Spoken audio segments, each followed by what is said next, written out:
Hello, lovely souls. Welcome to the Conversation with MJ, where we are going to embark on a journey of connection, growth, discovery together. I'm your host, MJ, and I'm thrilled to have you join me on this exhilarating ride through realms of inspiration, wisdom, and insight. So, we're going to deep dive into the heart of what it means to live a fulfilling life, to pursue our passions, and to unlock our greatest potential. Each episode is a celebration of human connection and a testament to the power of authenticity and a reminder that we are all on this journey together.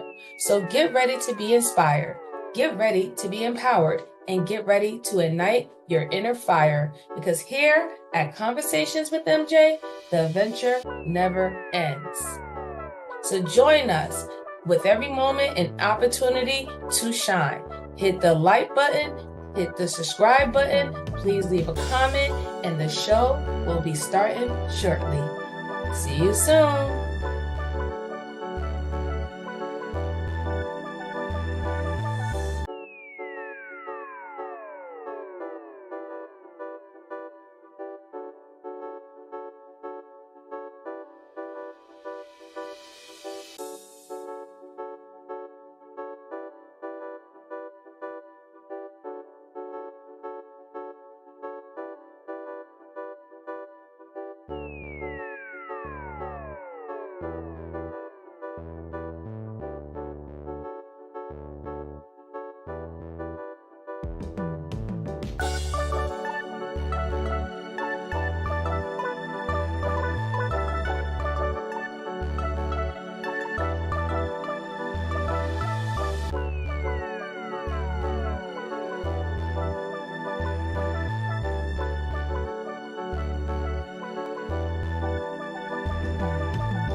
Hello, hello, hello. Hi, everybody. How are you doing? I hope everything is going well for you on this Tuesday evening.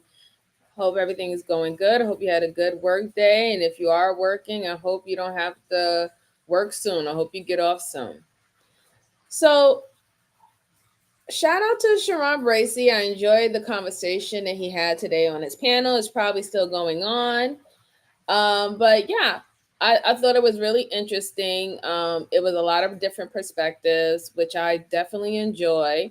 I think that some people might have gotten it misconstrued, as in anybody was believing that people who are not Black Americans cannot identify themselves as Black. That was not my take on it. I believe that they definitely have the right to call themselves Black like anybody else because they are Black. However, we do need to keep our Black American identity, just like I advise them to keep their nationality or their culture. And I definitely believe that we can support each other, stand on a common motive, a common ground, and work towards that, and then keep our identities. I don't think that I don't think nobody has to give it up, and I don't think that we're there yet, right? Because the categories and the different identities that we have honed on, we've been using it for a while now, right? A very long time. And that takes time to actually break away, right? And we also see it today where people are still really rooted within their nationality and in their culture across all parts of the diaspora. And there's nothing wrong with that. So until that day where they're willing to say, you know what, I'm willing to give up all my I guess loyalty and commitment to my nationality to form a new nationality with Black Americans, FDA, wherever you want to call it, ADOS, wherever you want to call it. if I'm willing to just join together and band together with them, where we are all forming, all of us in the diaspora, we're all forming this one new nationality, I don't think that it would be wise. I don't think that would be wise, and I don't think that is necessarily is going to be beneficial for us in the long run. And that's all I was saying. But I think that everybody should be acknowledged. I don't think anybody should be ostracized. I don't think that anybody should not like shouldn't feel like they're in, they're not included. I believe that everybody is unique, and there is a reason why that you love your nationality, your culture, and there's a reason why I love mine. And I want to maintain my nationality. I want to maintain the fact that I am a Black American. I want to maintain the fact that not me per se, but I have experienced Black American struggles, not the worst ones, right? But my parents, my grandparents, and so before have experienced that. And I want to pass that part of my heritage down, and I don't want it to be erased. I don't want it to be erased because at the end of the day, we're talking about the greater good, and the greater good also includes my heritage as well, not being eradicated. That is the greater good. Ain't no greater good if Black Americans are not represented. So we have to really think about that in totality when we're going to do this whole one uniting under one flag, one nation under the sun. One nation under a groove, getting down just for the funk of it. You know what I'm saying? So yeah, we definitely have to really think this through, right? Hey Royce, how you doing? Nightish, how you doing? Jalen, shout out to you. Shout out to you. I'm about to come on. Hold on 1 second. Let me just move this out the way.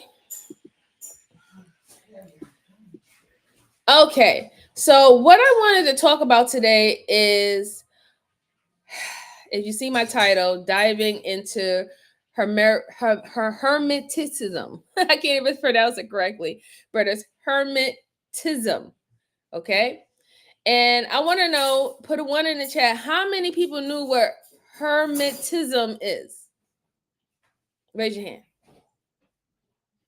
Or put a one in the chat. Wherever. I didn't necessarily know what Hermetism is. Now, I took world religion when I was in college. And the main ones that they always explain and we went into detail with was literally the religions of Abraham. Okay. However, I started doing more deep dive into what Hermetism is, right? And apparently, Hermetism is like almost like 5,000 years old from AC or CE, I think, possibly, right? And it also is heavily influenced in Christianity. Apparently, Hermetism was what linked Christianity and everything to come to play. Oh, hey Lana, how you doing? Yeah. So I wanted us to have a deep dive in that. And the reason why, before we actually look into a video that will give you an explanation on it, the reason why is Hermetism or Hermetism, it is all about in a way I would say alchemy, right? It's about creating and manifesting one destiny. It's about controlling your destiny, your mind, pretty much creating your own world, right? And saying that we all have the power to do it. We was all given the power to do it by God.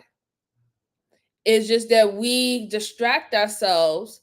Oh, my camera is like blurry. I don't even know why. Hold on. Let me fix it. Is that better? It's still blurry. I don't know. It just want to go blurry out of nowhere. Let's see. Yeah, I don't even know why it's blurry like that. This is just ridiculous. Okay, there we go. Oh, all right, there we go. Yeah, so pretty much it's pretty much telling us that we are the ones who is control of our destiny. We can, if we can control our minds, control our emotions, it will open the floodgates of our pineal gland where everything is, available to us, right? It talks about polarity, opposite sides, what we give most of our attention to. It talks about what is stunting us and what is keeping our pineal gland close, okay? And I thought it was a very interesting thing because what we talk about, we always talk about manifesting. We talk about manifesting on YouTube a lot. There's so many channels and spaces about manifesting your destiny, manifesting you being successful, manifesting your business, manifesting your family. We talk about that all the time. So not knowing when you're talking about manifesting or putting your life on a certain trajectory that you want to, you are actually acting on in the principles of Hermetism. You're actually acting in the principles of Hermetism because Hermetism believed that anybody was given by God, given the right to manifest their destiny. You just have to allow yourself for it to happen. So I wanted us to go through it. I thought it would be really, really cool. So the first video that I'm going to show is we're going to get into what are the 7 principles of Hermetism. Okay, so let me share my screen. No, that's not it. That's not the one I wanted to show, is it? Well, matter of fact, let's just start with the esocentric knowledge first, right? Of pretty much all outlines of all religions. We'll start there first, and then we'll move into the 7 Hermetic principles. Okay. All right. I see my screen. Let me move it down this way. All right. We'll do it like that. And let me put something in the chat for fair use. And I'm going to just post it up. Even though I have it, on the bottom, just to be on the safe side. Because you know how these be. Okay. All right, so we're going to get into it.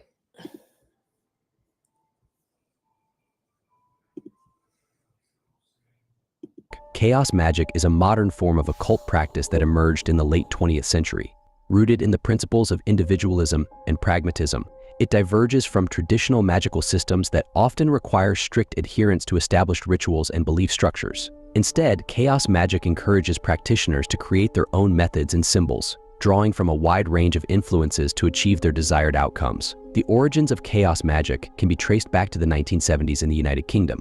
At its core, chaos magic is based on the concept that belief itself is a tool that can be manipulated to achieve magical results. Practitioners, often called chaos magicians or chaotes, believe that by altering their beliefs and using them temporarily, they can tap into the underlying chaos of the universe to manifest changes in reality. This approach allows for a high degree of experimentation and personalization, as there is no fixed dogma or pantheon to adhere to. Some common techniques include sigilization, where a practitioner creates a symbol representing their desire and then charges it with energy through meditation or ritual. Another method involves the use of altered states of consciousness, such as those induced by meditation, drugs, or intense physical activity, to facilitate magical work. Chaos magicians might also adopt and discard various belief systems as needed, seeing them as interchangeable tools rather than fixed truths. Gnosticism.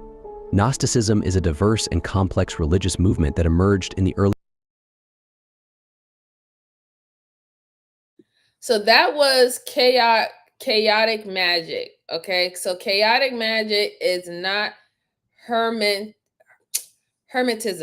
is not Gnostic Christianity, is none of that, right? That's pretty much more leading into like the dark magic where they can channel and use energy and stuff like that, and they start to use scrolls and spells and stuff like that. So now we're getting into diagnostic. early centuries of the Common Era, primarily during the first few centuries following the life of Jesus Christ. It encompasses a variety of beliefs and practices, all centered around the pursuit of gnosis, or direct, experiential knowledge of the divine. Elements of Gnostic thought can be found in pre-Christian Jewish mysticism, Hellenistic philosophy, and various Eastern religions. Its rise is often associated with the early Christian era, roughly from the 1st to the 3rd centuries EE, when it flourished alongside the nascent Christian church. At its core, Gnosticism is based on the idea that the material world is inherently flawed or even evil, created by a lesser deity known as the demiurge. This contrasts sharply with the higher, true God who is entirely transcendent and beyond the material realm. According to Gnostic belief, human beings contain a divine spark trapped within their physical bodies. Salvation, therefore, involves awakening this divine spark through gnosis, an intimate and esoteric knowledge of the divine mysteries, which liberates the soul from the material world and reunites it with the true God. Examples of Gnostic beliefs and practices are found in various texts and sects. The Nag Hammadi Library, discovered in Egypt in 1945, is a collection of Gnostic writings that has provided profound insights into their doctrines. These texts, such as the Gospel of Thomas and the Gospel of Philip, offer alternative interpretations of Christian teachings, emphasizing personal spiritual knowledge over orthodox dogma. Gnosticism also produced a variety of sects, each with its unique interpretations and rituals. The Sethians and Valentinians were two prominent Gnostic groups. The Sethians focused on esoteric rituals and mythological narratives involving figures like Seth, the third son of Adam and Eve. Valentinians, founded by the teacher Valentinus, integrated more closely with early Christianity, offering a sophisticated theological system that included elaborate cosmologies and sacramental practices designed to impart gnosis. Despite its suppression by Orthodox Christian authorities, Gnosticism has left a lasting legacy. Many of its texts were deemed heretical and destroyed, but its ideas survived and influenced later mystical and esoteric traditions. Hermeticism. Hermeticism is a spiritual. So as you see, they were just talking about Gnostic, that form of religion, and what they use and how they kind of like move. Like they all, but if you notice, all of these religions are one God. Like they all believe in one God. Okay, so they're not pan, they're just one God. Let's go to Hermeticism. Philosophical and esoteric tradition that traces its origins to the writings attributed to Hermes Trismegistus, a mythical figure said to be a combination of the Greek god Hermes and the Egyptian god Thoth. This tradition has profoundly influenced Western thought, especially during the Renaissance and the revival of interest in ancient wisdom. The roots of Hermeticism lie in the syncretic blend of Greek, Egyptian, and Near Eastern cultures in the early centuries of the Common Era, particularly during the Hellenistic period. The texts attributed to Hermes Trismegistus, known as the Hermetica, were written between the 1st and 3rd centuries EE. These writings cover a wide range of topics, including philosophy, astrology, alchemy, and theology. At its core, Hermeticism is based on the belief in a single, transcendent God who is the source of all creation. This divine source is both immanent and transcendent, existing within the material world while also surpassing it. Central to Hermetic thought is the idea of a correspondence between the macrocosm, the universe, and the microcosm, the individual human being, encapsulated in the famous Hermetic axiom, as above, so below. Hermeticism also emphasizes the pursuit of gnosis, or direct knowledge of the divine. This knowledge is not merely intellectual but experiential, attained through spiritual practices and inner transformation. Key concepts include the idea of the divine mind nous, the unity of all existence, and the transformative power of alchemy, not just as a physical process, but as a metaphor for spiritual purification and enlightenment. Examples of Hermetic practice are varied and often deeply symbolic. Hermeticists engage in rituals, meditations, and the study of sacred texts to align themselves with the divine order. One notable historical example is the Renaissance philosopher Marsilio Ficino, who translated the Hermetic texts into Latin and integrated their teachings into the broader intellectual revival of that period. Ficino and his contemporaries saw Hermeticism as a link to ancient wisdom, harmonizing it with Christian and Platonic thought. To this day, Hermeticism continues to inspire and influence various spiritual and esoteric traditions. Modern practitioners might belong to organizations like the Hermetic Order of the Golden Dawn, which emerged in the late 19th century and played a pivotal role in the Western occult revival. These groups practice rituals and study Hermetic principles, seeking personal and spiritual growth through the wisdom of Hermes Trismegistus, astral projection, Astral projection is a fascinating phenomenon in which a person's consciousness is believed to leave the physical body and travel independently through a realm known as the astral plane. This out-of-body experience has captivated human imagination and spiritual exploration for centuries, blending mysticism, metaphysics, and personal discovery. The concept of astral projection has ancient roots, with references found in various cultures and religious traditions. Ancient Egyptians spoke of the Ka, a spiritual double that could move outside the body. In Hinduism, scriptures describe the Sukshma Sharira, or subtle body, which can journey beyond the physical form. Indigenous shamans across the world have also engaged in practices that could be seen as forms of astral travel.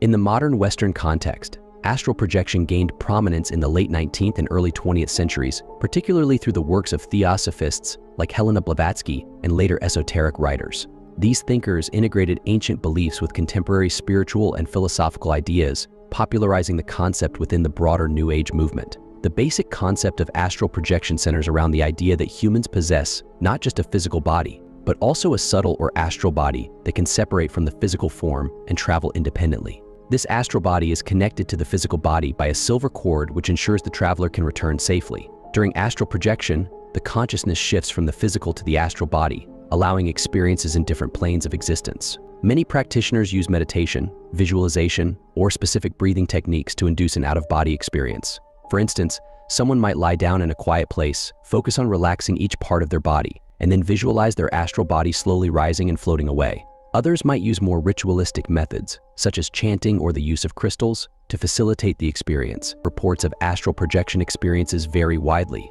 Some people describe floating above their own bodies, seeing themselves from an outside perspective. Others recount traveling to distant places, meeting spiritual beings, or exploring fantastical landscapes on the astral plane. While these experiences can be profoundly transformative, skeptics argue that they may be a form of lucid dreaming or a psychological phenomenon, rather than a literal departure from the body. Despite scientific skepticism, astral projection continues to be a topic of interest and practice in contemporary spirituality. Many New Age and esoteric traditions incorporate astral travel into their teachings, viewing it as a tool for spiritual growth, self-discovery, and healing. Hypnosis. Hypnosis is a So I find all this very interesting, right? Because these are different types of, I guess, religions and stuff like that, and they just even went over the Hermetism of religion, right? And that religion is actually heavily based in Christianity, right? So they believe in the one God, the all powerful. He's in everything. He created everything. He is the one true creator, and also you notice how a lot of these different religions, they all believe in meditating. They all believe in breathing exercises. They all believe in following scriptures to get them connected, and they all so far they all believe in a spiritual realm. And what I do enjoy about the Hermetism religion is that they actually combine philosophy and religion together. They believe that God gave you philosophy. You know, that God gave you philosophy so you can outline your destiny, make things, do better, enlighten yourself, and it's also to connect you to him, right? And when I dug deeper into this too, there's how we always say 444, look out for 444, look out for this number and that number. All of that, those symbols, all of that falls in Hermeticism. All of that. What's also funny, was not funny, but I would say what will be ironic too is that we, us individuals who call ourselves spiritual and being one with Mother Nature and grounding and stuff like that, guess what? At the end of the day, that is all Hermeticism, right? Being one with the same energy, because we all come from the same energy force, which would be God, the one true God. When you also look at, yeah, exactly. Jay-Z used it in his, exactly. Jay-Z used it on his album 444. Exactly. All of those are symbols. All of those are protections, right? Those are powerful numbers and they mean things, right? And this is why I'm going to go into more about the 7 principles of Hermetic principles, and we're going to also look at the what Christianity has to say about Hermeticism, because Hermeticism actually is a Judeo-Christian religion. It's on the basis of being created due to Christ. Jesus Christ was born into Judaism, right?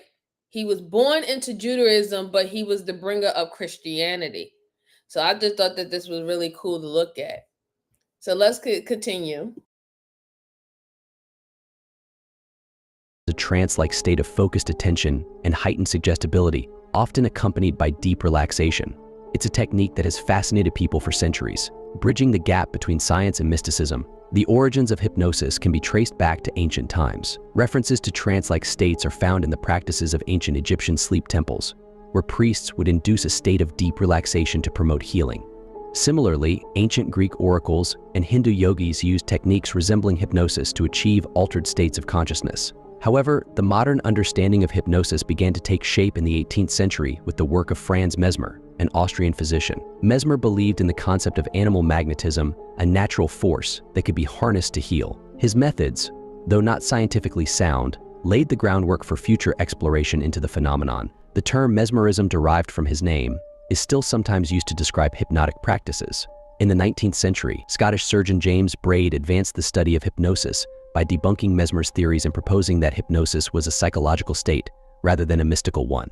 He coined the term hypnosis, deriving it from the Greek word hypnos, meaning sleep, although he later regretted this choice as hypnosis is not actually akin to sleep.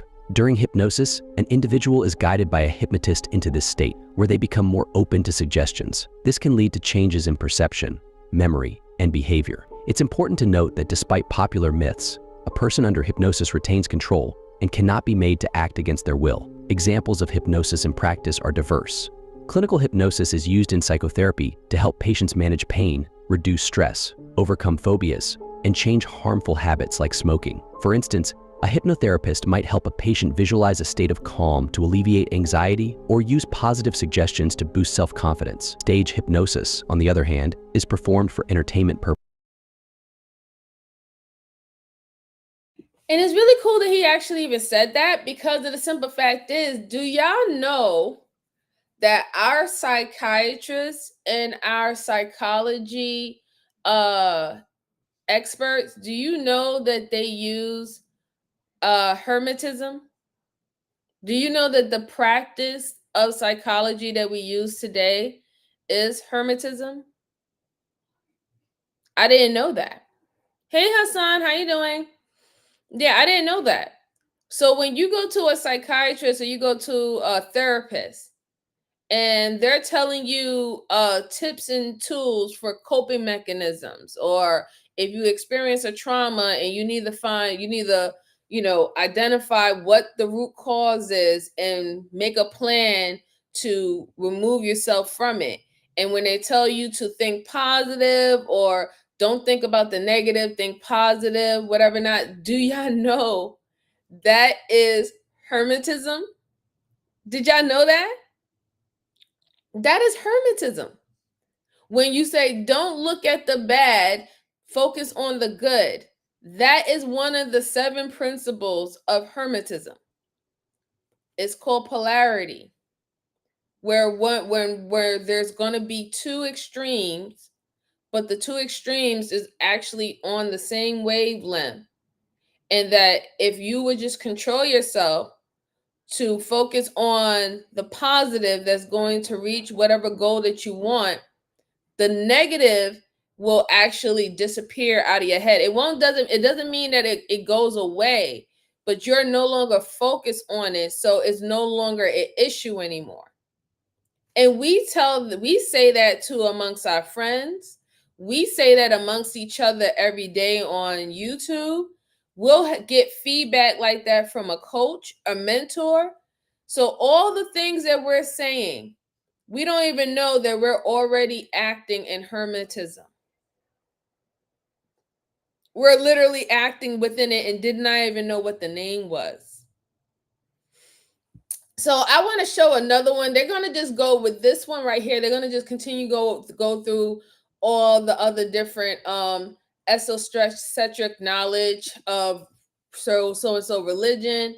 So I want to show you guys another video where we are going to now talk about the 7 Hermetic Principles.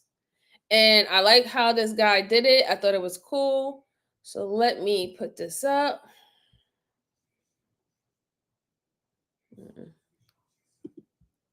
Okay, share. All right. Okay, I think I got it. All right.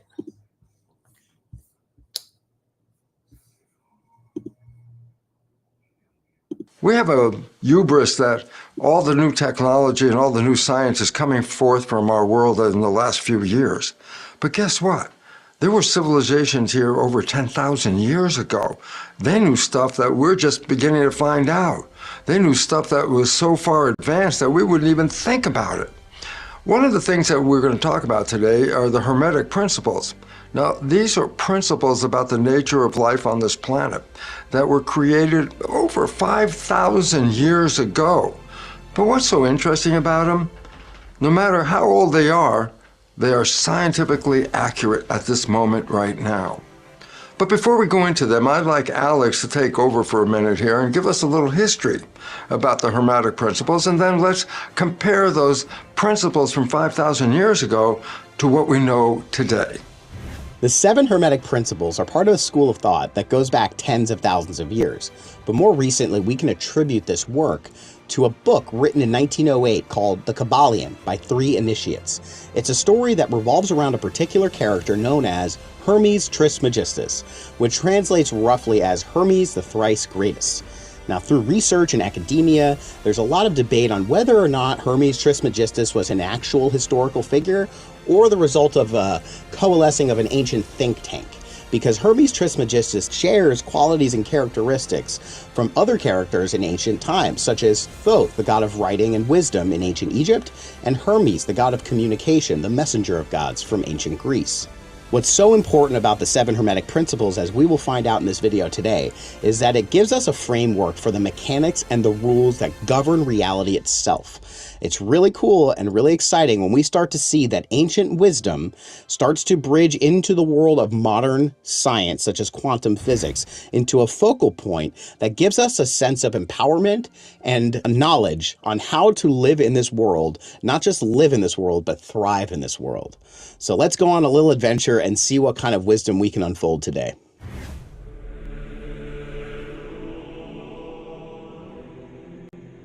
The first principle from the Hermetic series is the principle of mentalism. Well, concept that they're talking about is that our intelligence, our consciousness, our mental activity is what is actually creating the world that we live in. Well, that sounds like a really weird idea, but guess what? It is ultimate modern quantum physics. Even on the founding day of quantum physics in 1927, Max Planck, one of the founding fathers of this science, recognized that consciousness is creating our life experiences.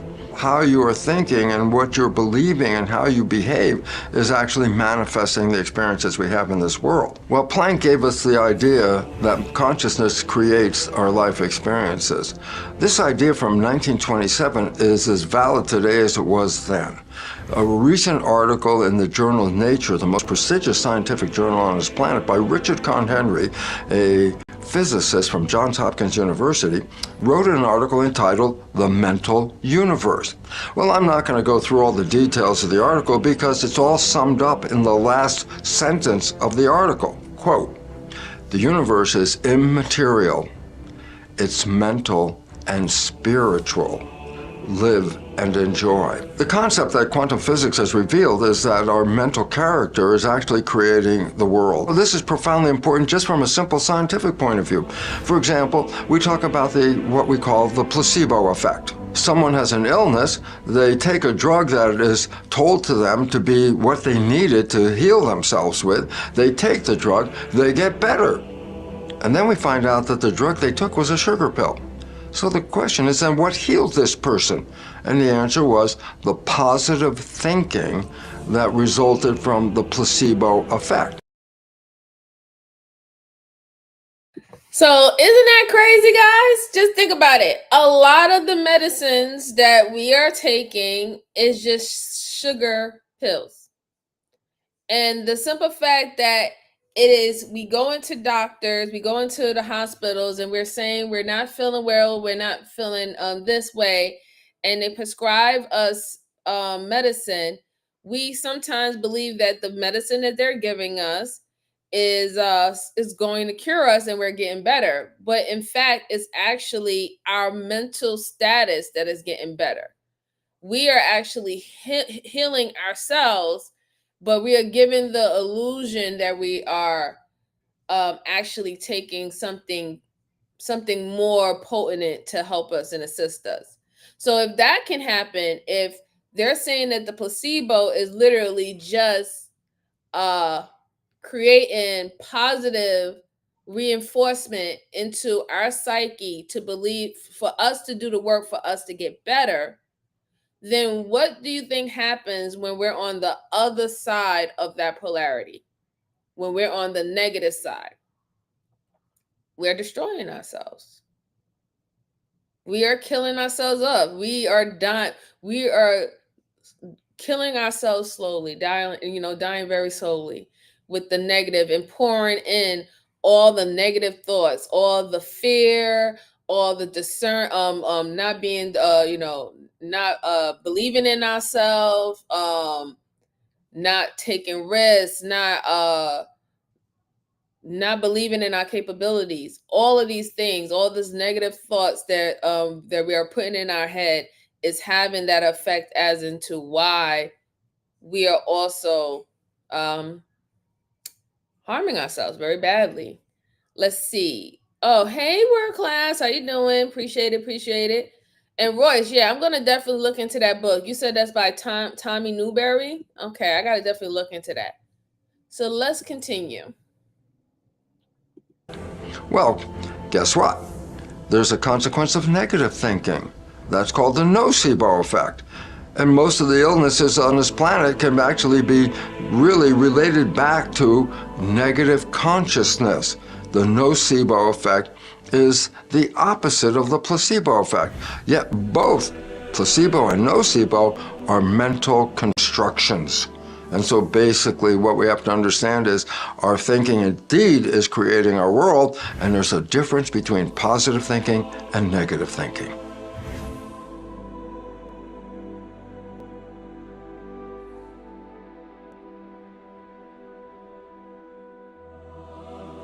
Geometry is the math that provides for structure in space. The geometry that we all took in school was called Euclidean geometry. If you remember, that's a geometry with squares and triangles, circles, pyramids, all these kinds of objects and structure in space.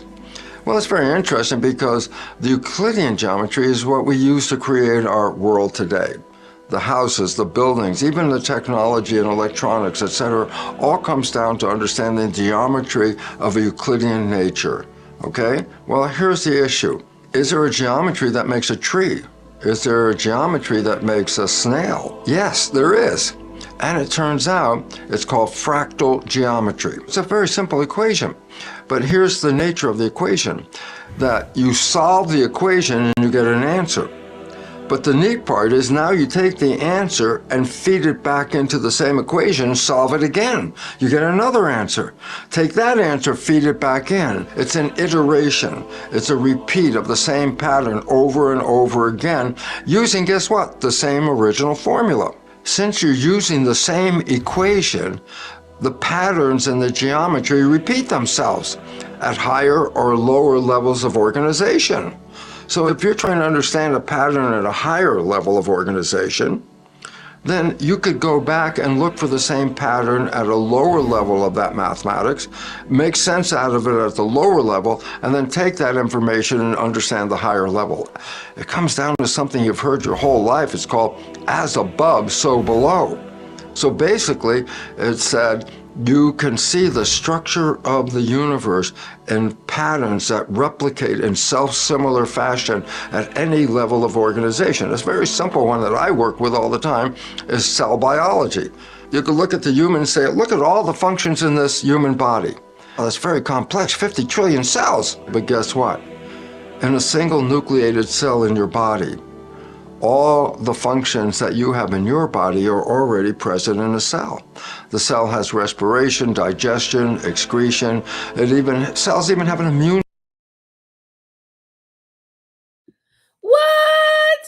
World class. You already just taught this, or you just taught this to your students? Yeah, the Lord correspondence. Yes, exactly. Right. But that's, but here's the thing. A lot of people don't know this, world class. A lot of people don't know that our cells, as small significant cells, literally operate as what our whole entire body does. Our cells have to breathe, our cells have to produce, our cells have to extract, just like how we do. We got to eat, we got to breathe, and we got to poop out poop. And we are doing that billions and billions and billions of time in our body. And it's still the same formula. No formula has changed. Not one.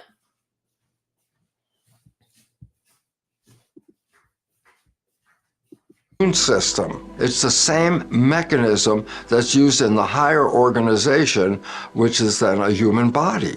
In other words, there's a repetition in the structure from as above to below, not a new age idea, but a fundamental principle in fractal geometry.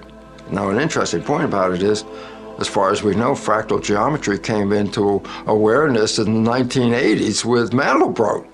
Well, obviously, 5,000 years ago, they obviously knew it as well, which then says, how smart are we, or how smart were the people that gave rise to us? This is an important part for looking at the nature of the Hermetic Principles.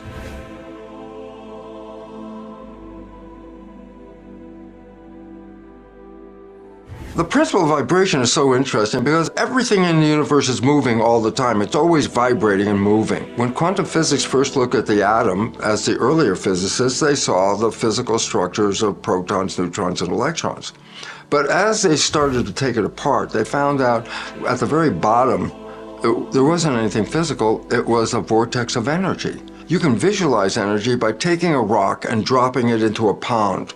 Well, the energy of the rock as it hits the water is translated into the pond water. What is the result? Ripples that radiate out, ripples and ripples radiating out. That is the shape of energy. The energy is a force who is shaping matter. It's the energy underneath the water. It's continuously vibrating. Waves and ripples come out of atoms. Atoms are spinning vortexes of energy, and in the process, they make waves, and these ripples go out into space. Everything in the known universe in regard to the physical experience is based on atoms, and all atoms are energy vortices with ripples that radiate out. Atoms are nano tornadoes. Well, let's consider then the real tornado. It's a spinning vortex of energy. Try and drive your car through a tornado. As you get to the tornado, the force field of that vibration can actually lift up your car and throw it away. Vortices of energies, nano tornadoes, have force fields to them. I can see a tornado.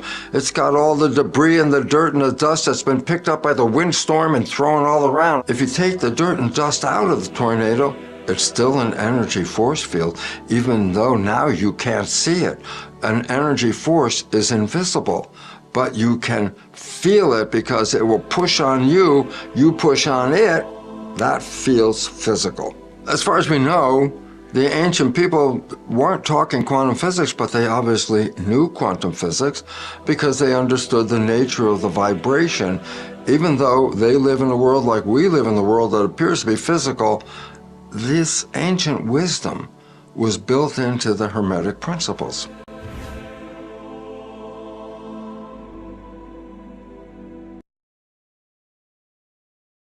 So as you see, he's really literally just talking about that everything is energy. Everything is energy.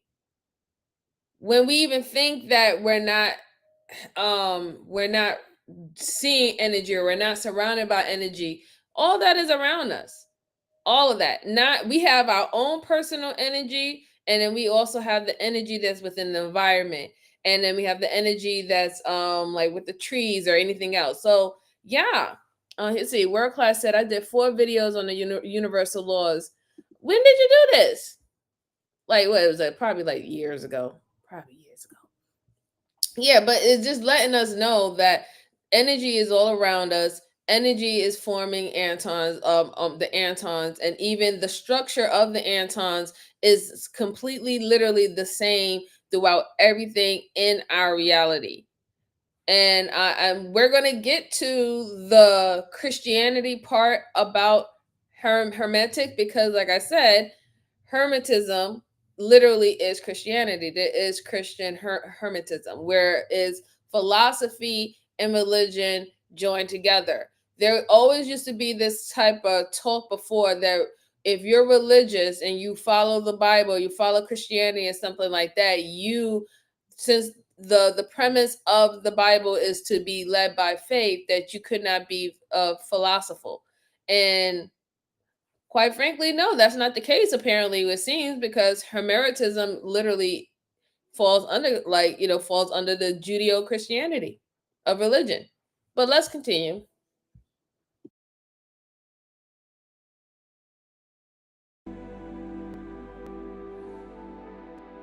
The Hermetic principle of polarity talks about the fact that there are opposites, but they're the same. How can they be opposites and be the same?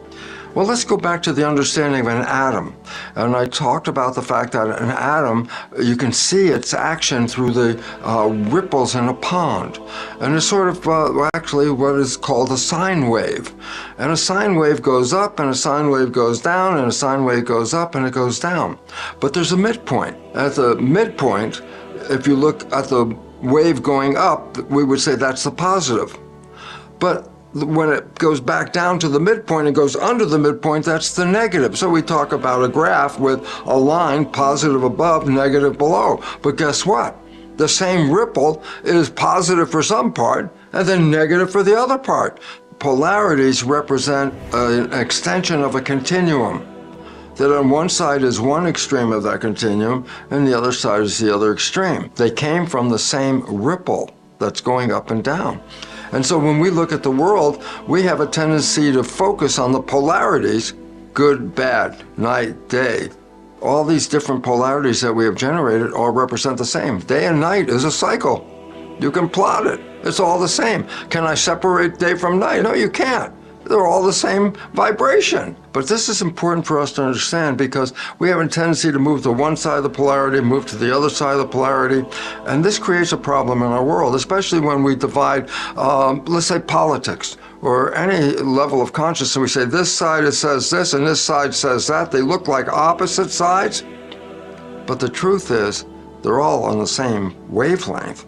And the important part for us to understand is, where should we be in this wave up and down? The midpoint. Because you say, well, that side was negative. If you erase it and don't put it into your picture and you only look at the positive side, you're not seeing the whole picture. You need to see both sides to make the picture. Life experiences reveal the polarity between good and bad. These are teachings. We learn what is good and what is bad, and we recognize they're all on the same emotional wavelength. This is not a modern concept. This is a concept from thousands of years ago, but makes sense in a world of quantum physics of the energy, the vibration, and the wavelength. So the Hermetic principles, again, were based on some knowledge way back then that we are in our current world finally recognizing. but it brings up an interesting fact. How do they know all this back 5,000 years ago?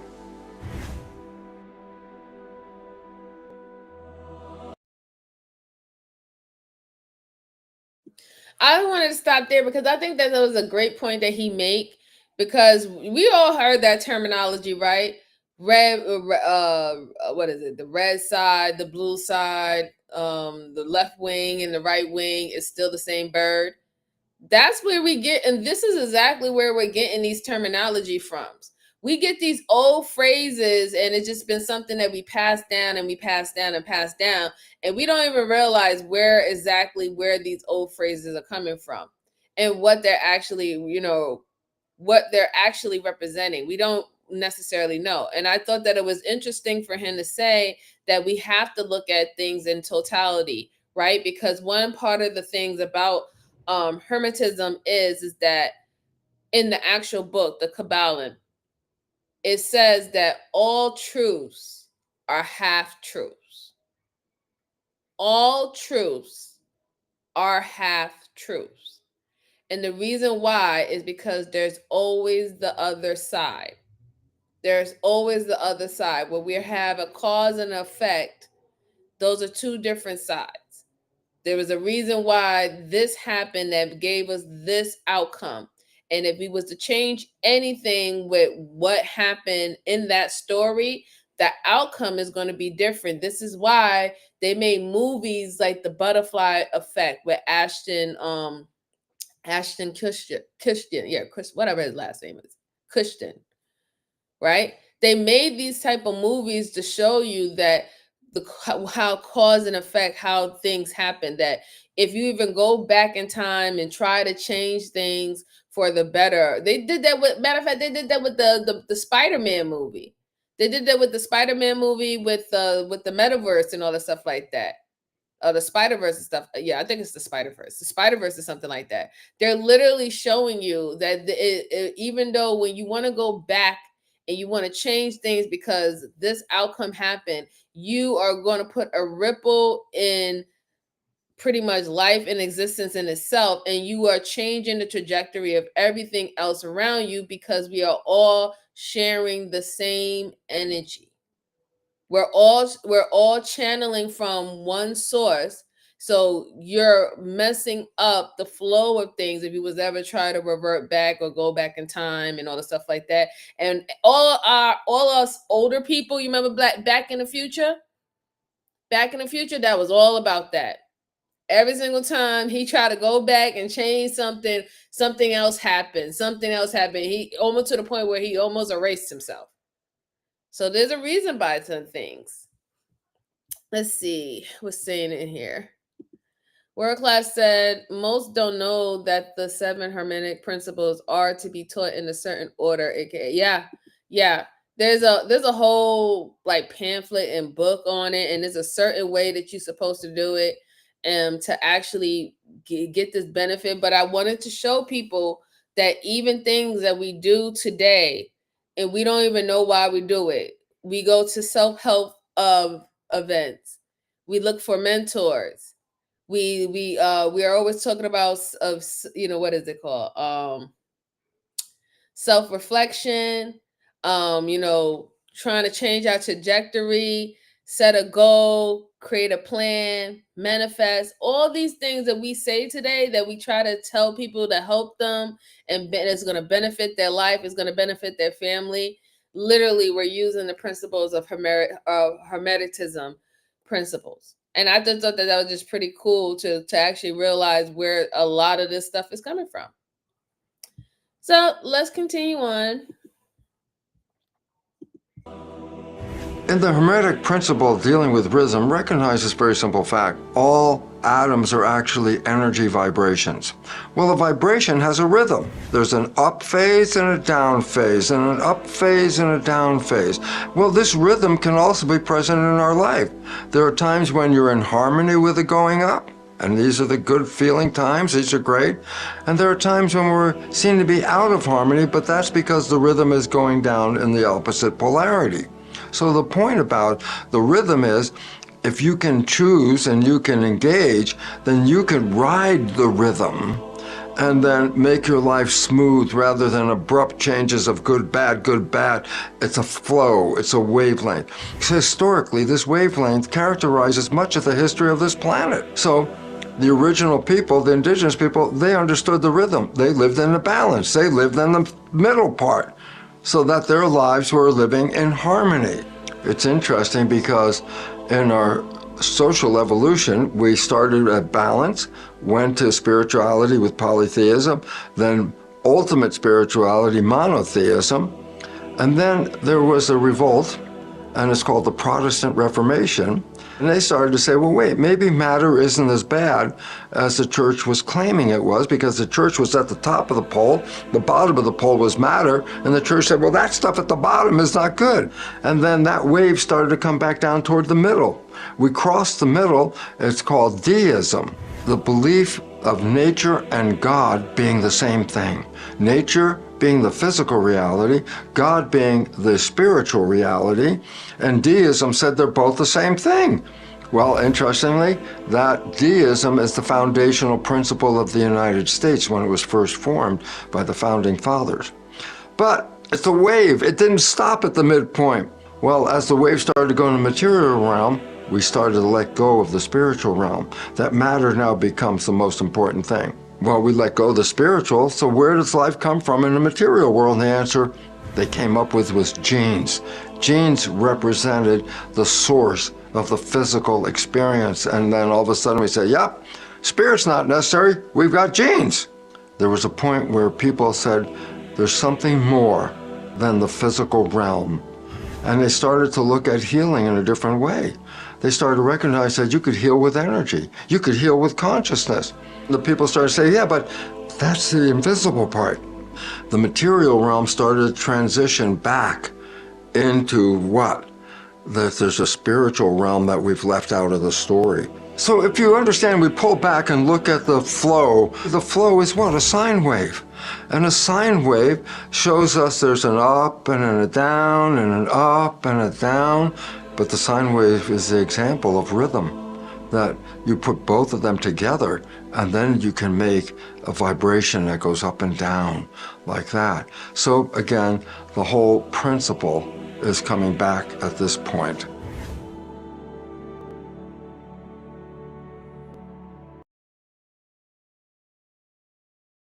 So I wanted to stop there because, that's kind of true though, right? Because there was a point where if you even think about even this country, we know that this country is heavily Christian based, with the Puritans and all the stuff like that.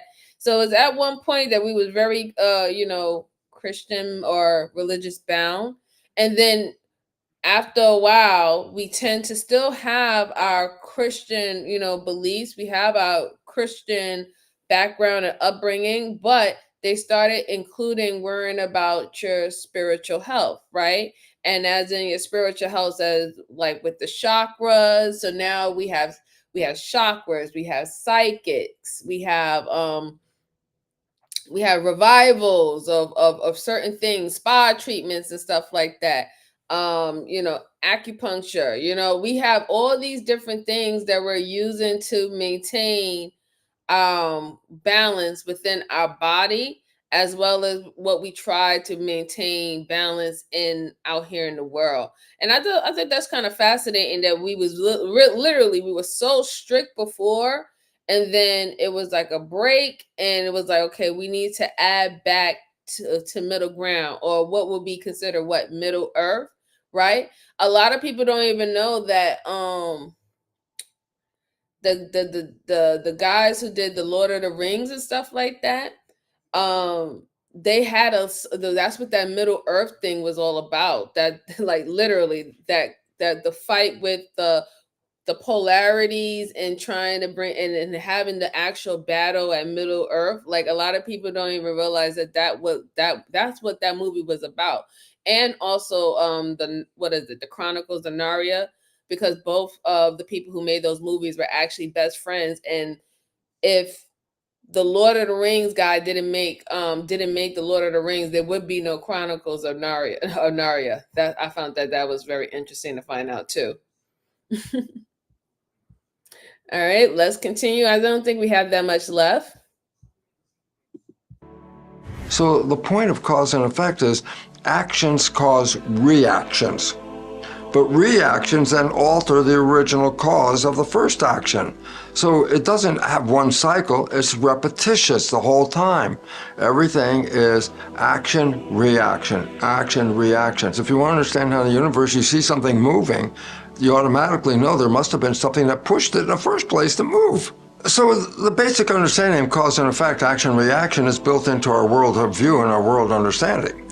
Well, sometimes this might be applied misdirectly. A scientist by the name of Michael Denton started to look at the universe and started to recognize that the waves of interaction of all the things in the universe lead to a cause of a creation. Well, the idea that there is a creation led some people to say, well, if there's a creation, there's a creator. And, well, what's God to a lot of people? The energy. The universe, everything that is.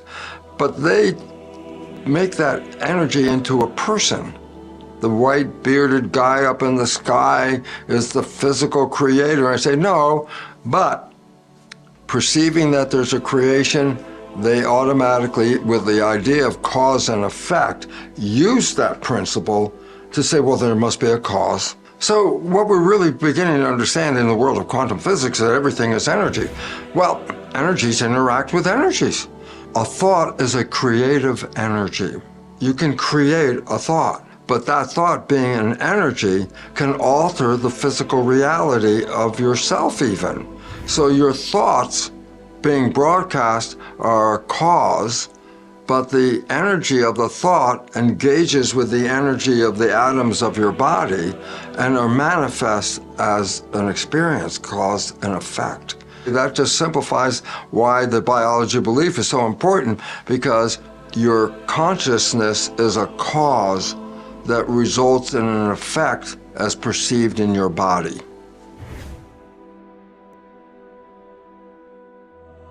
So from the wave.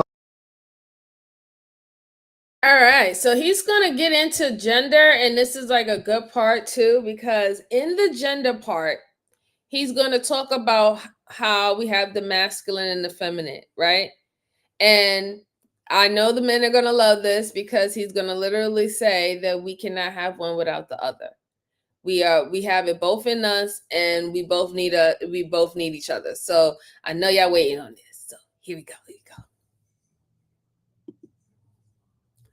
Oh, and shout out to Kasam. Hey, how you doing? Thank you for coming here. I have never seen you over here before, sir. So I appreciate you coming. Thank you very much. Shout out to you. Shout out to you. All right, so let's go.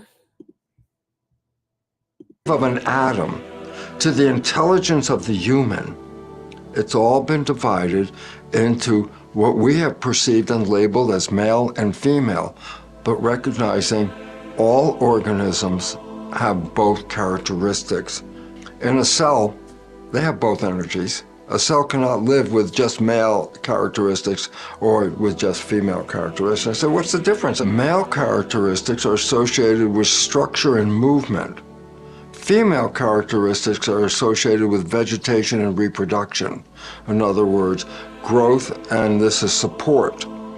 Both support and growth are in every present cell. You have the support part, which is your skeleton, in fact.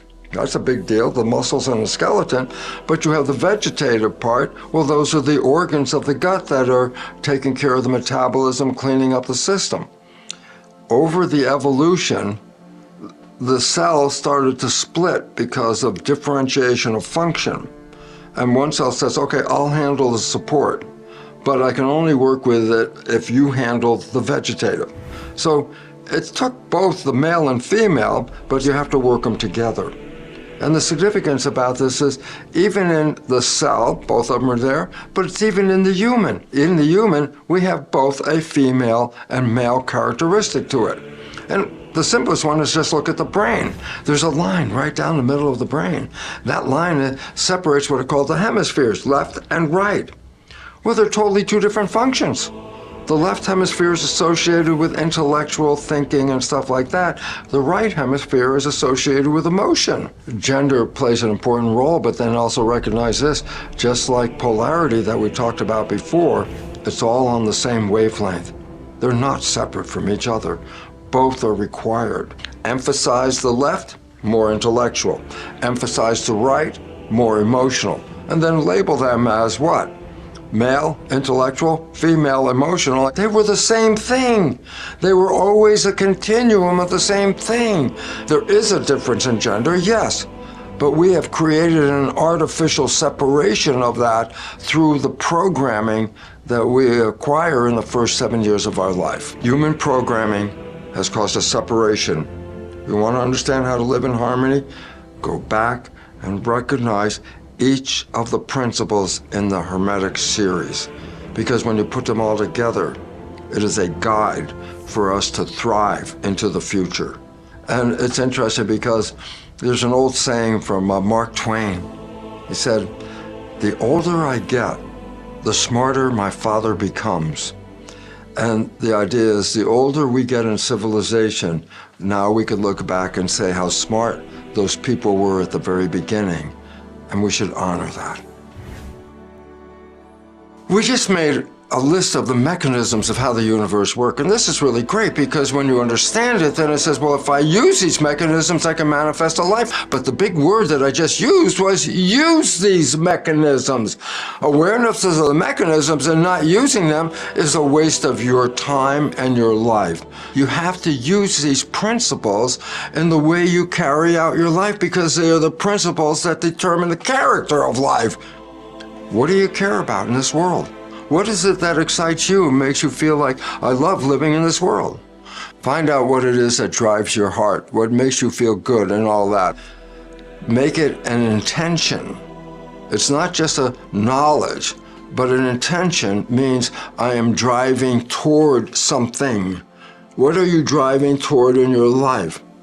And this is the big issue because most of us are saying, I don't want that, and I don't want that. If we just go over the Hermetic Principles, it says what's in your mind, you can manifest. Well, then focus on that picture. Because when you put that picture into your consciousness, and then we start to manifest our consciousness through what? Intention. And that was the point. Now that I have the picture, now that I know what I like, I must make an intention and activate that intention to manifest the experience. You are the creator, and that's exactly how you do it.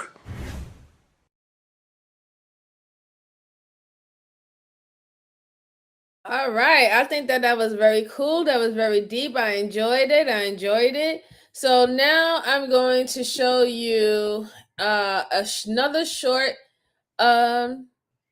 video, and it's going to be Jordan Peterson. He's going to be talking about Hermes, and let's see what that. Well, hold on. Let's see. Before I even play it. So Natasha says, yes, have a personal mission statement and put it in place and you'll see it every day. Yeah, exactly. Absolutely. And like I said, these are things that we're doing all the time, and we don't understand that we're literally using the principles of the Hermetic principles, but we're not using it to its full, intent. We're not using it the way we might not be using it the way that they outlined it to use it. But a lot of the things that we have learned, a lot of the things that we heard, even from our medicine down to even going to get mental health, help, like therapy and stuff like that, they are literally using the principles of Hermeticism. And they're not even, this is not something that's being told all the time. This is something that you have to research and figure out. And I think a lot of people think that when it comes down to Hermetic principles or Hermeticism, they think that God is not infused in that. No, God is definitely infused in Hermeticism, right? They're not taking away God. In fact, it has very a lot of similarities with Christianity. It's literally a lot of what Christianity is based on their beliefs is what, you know, the Hermetic believes in. It's just the way that it brings more philosophy, it brings more of the science part, and it merges it together when it comes down to religion and faith. But they do believe in the one true God, and so do Christianity believes in the one true God. And I think a lot of people get confused or they get scared due to the simple fact that Hermeticism had occults, right?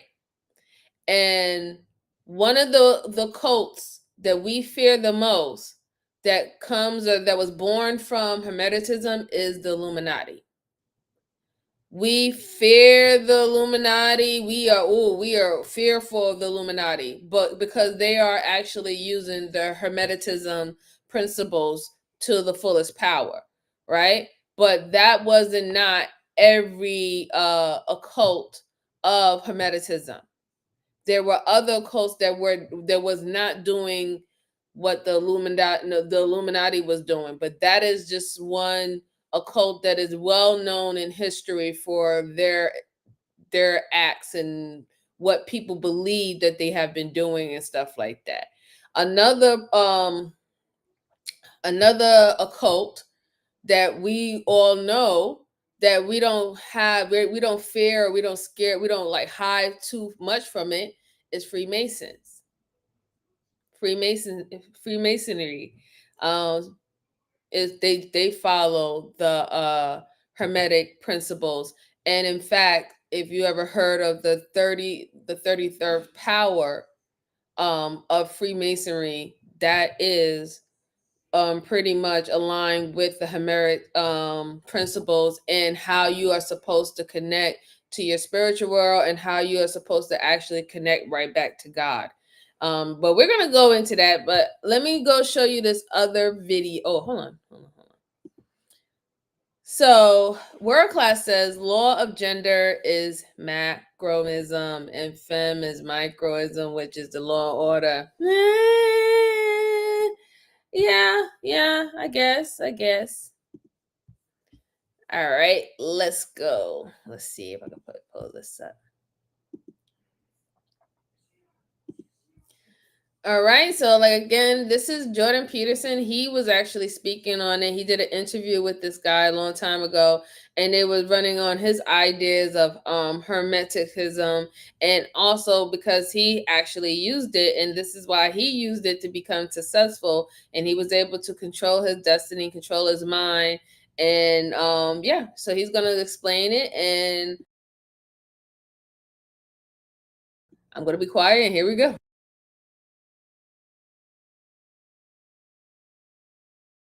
A $200 question on Super Chat. Nous, Hermeticism, Hermes thought, Anthropos, the true vessel of alchemy being man, the Magnum Plus, M.A. Atwood. Would it surprise you that I read all this midsummer, only months before your videos went viral? Please extrapolate on the terms above and leave the new age bullshit out of it. All right, so there's a lot there. What can you take from a question like that? Let's go. You want to go with one of these that okay, sure. Yeah. Hermes, we're going to call him Mercury, Mercurius for the sake of argument. Okay, so I'm going to lay this out a little bit. This is an alchemical idea.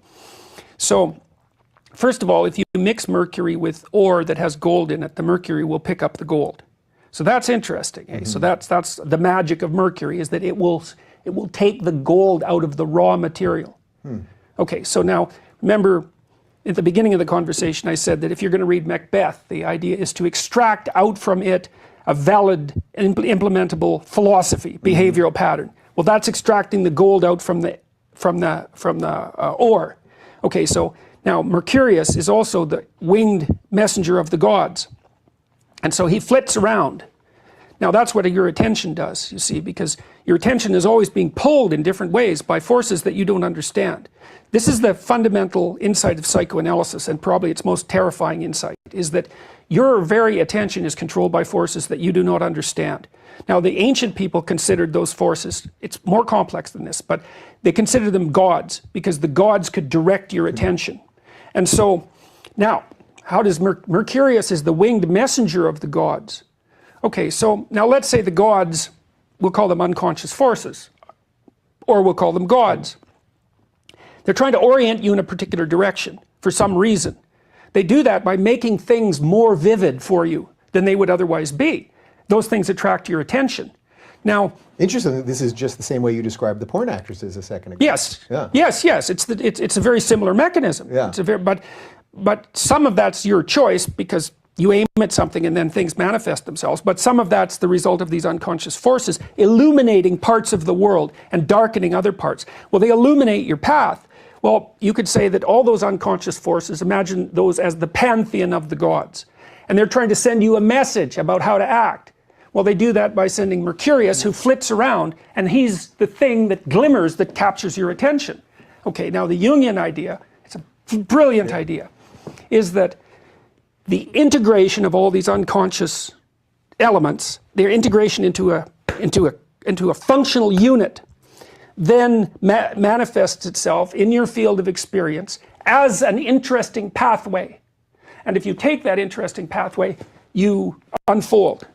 And so it's the manner in which the instinct that drives you to self-realization interacts with you. And so for Jung, he would say, well, that's the self. Jung thought of the self as a four-dimensional entity that extended across time and space. That was the totality of you. Mm-hmm. And he thought that that totality, which was ineffable, it's your full potential or something like that, manifested itself in cross sections of time as that which grabbed your interest. It's an amazing, it's an absolutely amazing idea. You know, now and then think about it this way. A book will grip you. Well, what does that mean?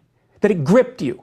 It means it had you in its palm. Well, what had you in its palm? You know, these are things, and you're inspired by it. Well, inspired by what? What does that even mean? It means all of a sudden a new path has illuminated itself for you. And the Greek idea would be that the panoply of gods had sent a messenger, Mercurius, who flits around, and he captured your attention and pulled you down that path. He's in that book, and ironically, you could burn that book in 2 seconds and it would be gone, but the path would be forever illuminated, which is really a beautiful thing.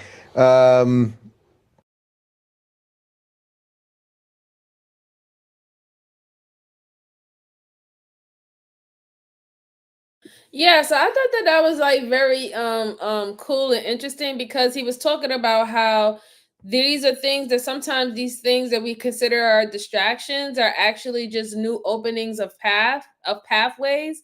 And if we allow or we accept the opening to a new path, that can get us off our course, right? So not everything that is available or open to you that you should not necessarily be, you know, like something that you go over to. So you might want to just like, you know, I think that's very cool. Like, I don't know what you guys think. Oh, well, thank you so much. Thank you for coming. I appreciate you. Thank you very much for coming. So now we're going to, since I said that, the next thing I have is I have the article from Christianity when they're talking about Hermeticism. Hermetism is so crazy. All right, so let's see what it says.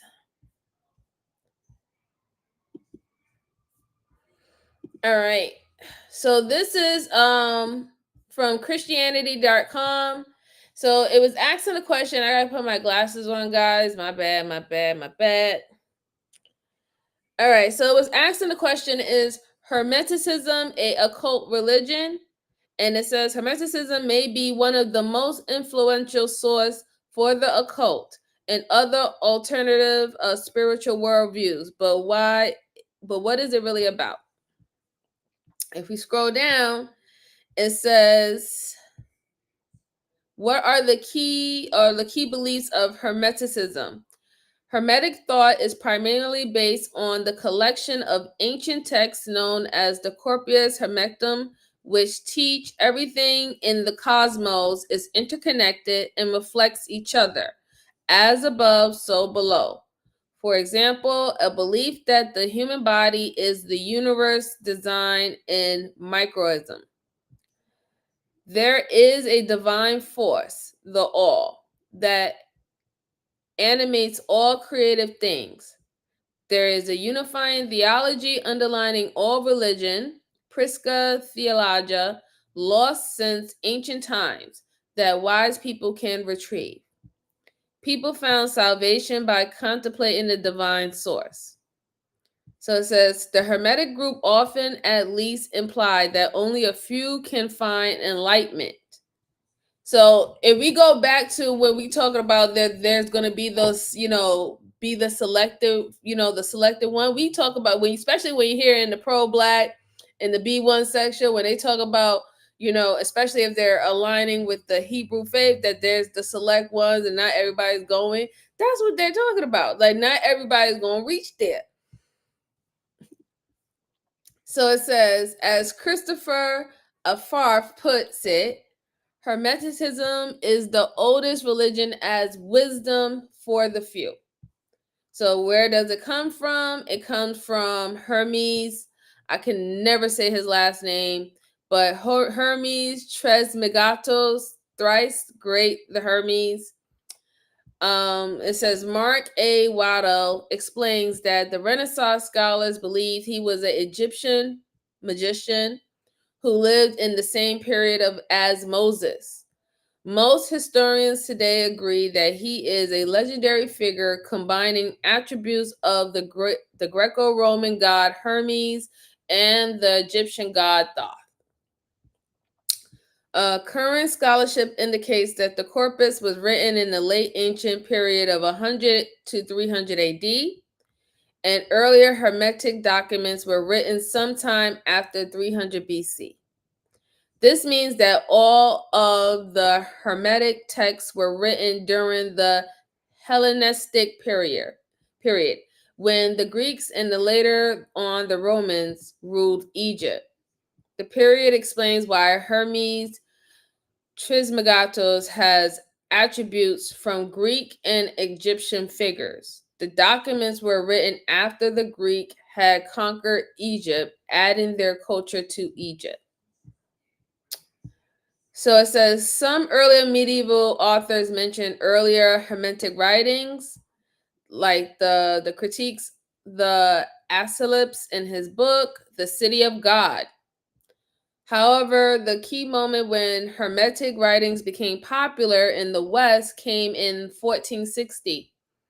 A monk, Leonardo da Pistio, found a copy of the 14 treatises from the corpus in Macedonia and brought it into Italy. Then Marcio Ficino, he was mentioned in the other videos that we did earlier, was hired to translate it, and he quickly became an advocate for his ideas. Hermetism became very popular over the next 2 centuries. It influenced thinkers like, Paracelsus, the Luther of medicine, mathematician John Dee, Elizabeth's first unofficial advisor, and the scientist Isaac Newton. As will be discussed later, it became popular again during the 20th century. Now, that's crazy because I didn't know that Isaac Newton was actually, in fact, a follower of Hermetism. I didn't know that. I did not know that at all. Yeah, see, yeah, exactly, world class. The 144. Yeah, yeah, that's what I was talking about earlier.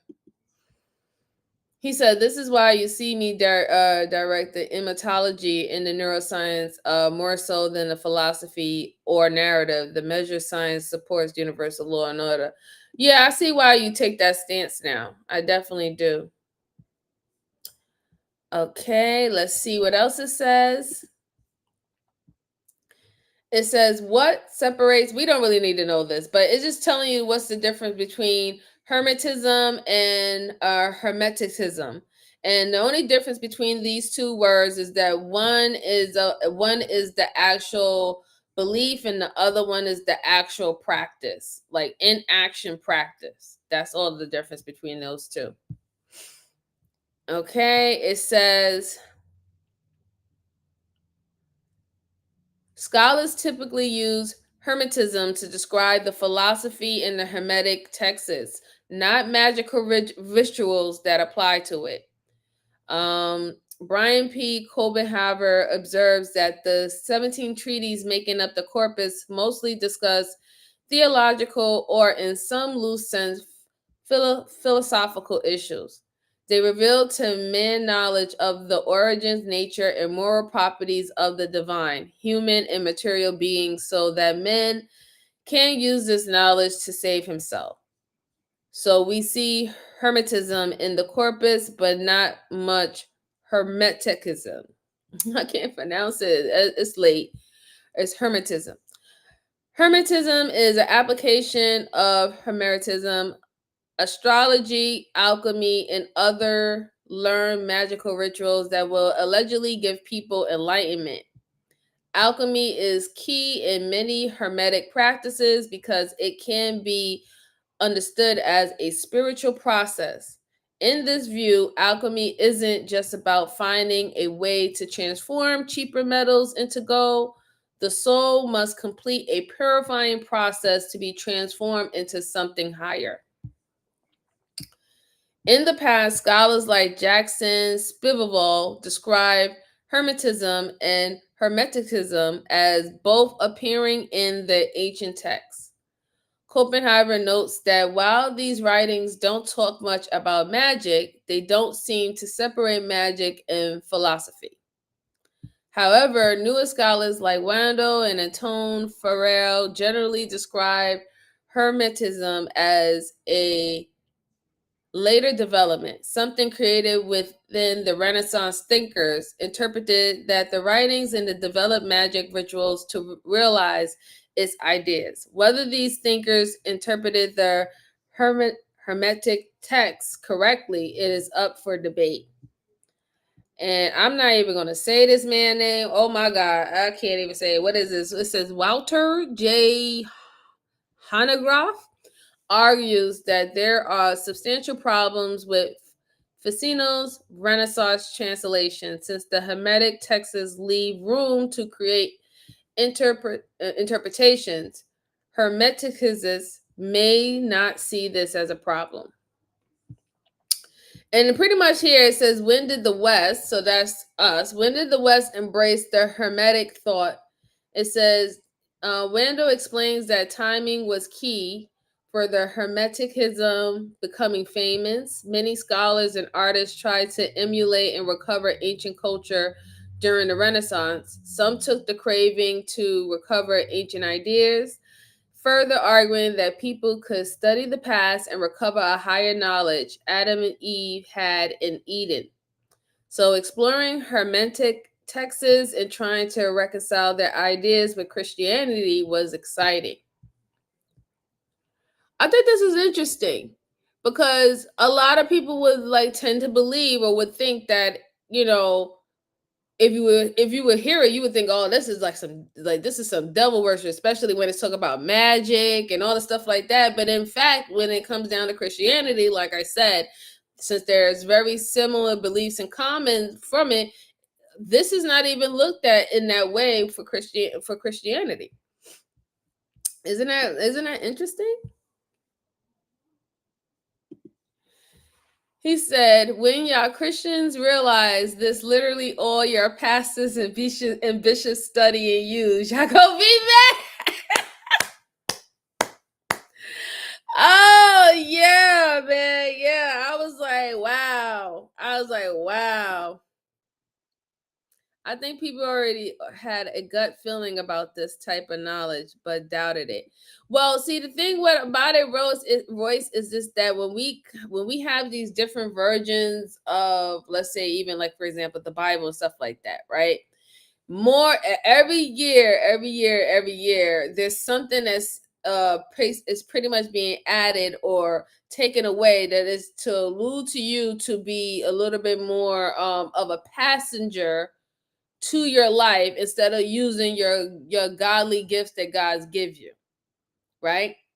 Like every few 30 years, 40 years, they're always taking away something or always adding something that wasn't there before into the good book. This is why we have so many different types of versions of the good book, and in some way it's meant to reshape a mass of people and for them to move in a different way, move in a different trajectory, especially if they're the ones who are actually following that book, right? So that's what it goes back to when it was talking about what Jordan Peterson was talking about. When you're presented with something new, think about being when you're presented with something new, you could think about it in two ways. You're either being presented with a distraction of off your goal, off your mission, or you're being presented with a new pathway where you get to decide whether if you're going to go down that path or not. I think that that's very interesting about how they are phrasing these things. It says, equally importantly, the way many people perceive magic have changed. Christian clergy have been discussing magic for centuries. For example, monks recording stories about witchcraft. However, many medieval Christians saw magic as either communicating with demons or a natural force that was part of creation. Magic, science, and religion intermingled. Western Christians started to see science and religion as less connected during the Renaissance, as the way people organized science and religion shifted. A belief in white magic developed. White magic, or Renaissance magic, as some scholars call it, was seen as learnt magic rituals communicating with divine spirits. The rituals could be part of studying what spiritual forces underlie creation by studying the natural world. Mixing Hermetic ideas with Christian ideas inside magic rituals fit people's fascination with the Renaissance magic. So I didn't even know that there was a Renaissance magic. So that's brand new to me. I didn't even know that. It says, while Hermeticism fit the trends, a key part of its appeal was the idea it was very ancient knowledge. Again, Facino and others believe that Hermes I cannot say this man's name, but it's Trismegistos was a real person who lived during the same period as Moses. Many people lost interest in Hermeticism after 1614, when Isaac Casaubon shown that the corpus was written during the Hellenistic period, not Moses' time. While the Hermeticism became less acceptable in Christian leadership circles, it influenced many secret groups. So again, that was me going back to the occults, right? So these are these secret groups and stuff like that who are actually using the Hermeticism, and now it's going to explain the effects that it has on secret societies. So it says the Hermeticism continued as a minor philosophy for about 3 centuries. People regained interest in the 18th centuries as an alternate spirituality groups. So again, so when we talk about spirituality, oh, I'm spiritual, I'm one with the earth, I'm grounding, and all the stuff like that. There you go. There you go. That is actually us using those principles. Actually using those principles. Oh, hey, Freezy, how you doing? Thank you for coming, sir. Thank you for coming. Appreciate you. Yeah, so I thought that was very interesting. Very, very, very interesting. Let's see what World Class said. Oh, he was talking to Lana. He said, but it seems it comes with the initiation process, and they be playing in y'all face, and that's the shit that pisses me off. Yeah, that's the thing. Yeah, it is an initiation. There's definitely an initiation. It's definitely an initiation to these occults, right? There is a different, and like World Class said it in the chat. He said it earlier in one of his messages. What's the difference between a cult and an occult? The only difference is one, you don't need no invitation, and the other one, you got to go through an initiation. That's why we have societies like the Boule. We have the societies as like the Freemasons. We have the societies, the Illuminati. These are all occults. These are all secret societies that you have to be initiated in, and you most of the time you're accepted into these things if it comes down from your line. Like it got to be found out as like it's a part of your line or something, or you got to be of some great power or great wealth that you're going to be a benefit for actually joining these groups. And like, there's many different types of Freemasons. Like there were very different sectors. Like there was the one, I know that the one that they have up in New York is called the Irish Rite. And that was that was literally the Black Freemason one, was the Irish Rite that's up here. And then there have other different ones that was like where it was the white Freemasons and all the stuff like that. And these are all different forms of society who literally act upon the principles of the Hermeticism. They are all using the Hermetic rituals and principles. And I tell you, that's where the old saying go, ain't nothing new under the sun. Ain't nothing new under the sun. So it says that the period led to the occult revival from the 1880s to the 1945. It included the fringe Christian groups like the Swedenborgianism and the groups that combine Eastern religions with the Kemetic ideas like Helena Blavatsky, the Theosophical Society. Freemasonry flourished during this period, with some lodges using the Hermetic imagery. There you go. Even the Hermetic groups not connected to Freemasonry use similar models to Freemason lodges. Yep. Confidential rituals where members ascended membership tiers by mastering rituals or studying the revered texts. Right. So, like I said, y'all need to go look up and go read about the Order of the Golden Dawn for Freemasonry, and also go look for the 33rd. It's the 33rd power. The 33rd power. Do you guys know, before I continue, do you know that 33, the number 33 in Hermeticism is the actual sign for Jesus Christ?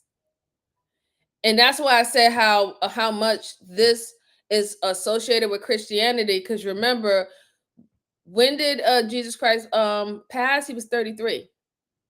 It's symbolic. 33. He was to bring us to the Creator. In Hermeticism, the 33 is literally the sign where your pineal gland is open, and the liquid or the fluid that excretes from your pineal gland is supposed to allow you to be connected to the spiritual world. That is what it literally says. Yep. He said, and look up the 90s. Yeah, the 96 Masons. Yep. Yep. It's very interesting. I hope y'all interested. I know it's getting late and I'm about to let y'all go, but I hope it's y'all interesting. But yeah, so check this out. So it says, like the Renaissance, the Hermeticists, the new Hermetic groups often combine Hermetic imagery with other systems, particularly the Kabbalah and alchemy. So the I can never pronounce this, but the Rosicrucianism, a 17th century philosophy also featuring alchemy, intermingle with the Hermetic ideas and many secret societies. Yes. So that was this one right here, the Rosicrucianism, is a different level of Freemasonry. Like this was a different order of the Freemasonry, and it's like literally studying it to the highest level that you could possibly get when it comes to Hermetic. Like usually the people who did this had the 33 level. That was the 33rd level of power, where they was able to control their energy field. Anyway, the Hermetic Order of the Golden Dawn, like I was telling you about, was the most famous Hermetic society, founded in 1883. It attracted many famous writers and artists, including poet William Butler Yeats and Arthur Machen. that was a tongue tie. The original groups splintered in the early 1900s due to power struggles between various leaders. Golden Dawn initiated Aleister Crowley played a key part in these power struggles and later used many Golden Dawn images in his own religion, Thelema. I didn't even know there was a religion like that. So let's just move down a little bit. It would just give me a little bit more interested about how the occult revival ended during World War II and all the stuff like that. Y'all can read into that on your own. And also it was talking about the foundation of Wiccanism and neo-pagan. Those are modern occults. Then it says, does Hermeticism fit Christian beliefs? As the earliest sections made clear, generations of Christian thinkers believe that the Hermeticism fit Christian beliefs. Newton, Ficino, and other Renaissance or Enlightenment thinkers believe that the Prisca Theologia was the same theology seen in the Bible. Waddell and others have noted common territory between the Hermetic ideas and Christian theology, likely because the corpus appears to have been influenced by early Christian teachings. So while there is no harm in admitting that Hermeticism has ideas in common with Christianity, that doesn't mean it can fully reconcile with Christianity. Some of its ideas contradict historic Christian doctrine. All right, so I'm gonna end that right there. But what y'all tell me? What do y'all think about all this newfound information? Like I did a poll earlier to see if anybody even knew about Hermeticism, and a lot of people said they didn't know what that was and what that is. And I just thought that this was something very new and interesting that to bring to you guys. Because like I said, a lot of things that we do in our life today and modern today is based on their principles. It's based off of their principle. You wanting to do, you wanting to be the best. So you want to be the best singer. You want to be the best football player. You want to be the best artist. You want to be highly successful. You want to be a business owner. You want to do this. You want to do that. And we're telling everybody, put the work in, put your head down, put the work in, channel this, see it, see your goal, do vision boards. All these things that we do to try to manifest the life that we want. And I can take these glasses off now. Okay.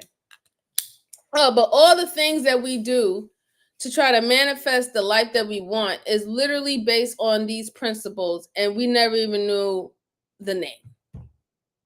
And we never really even knew where it actually came from.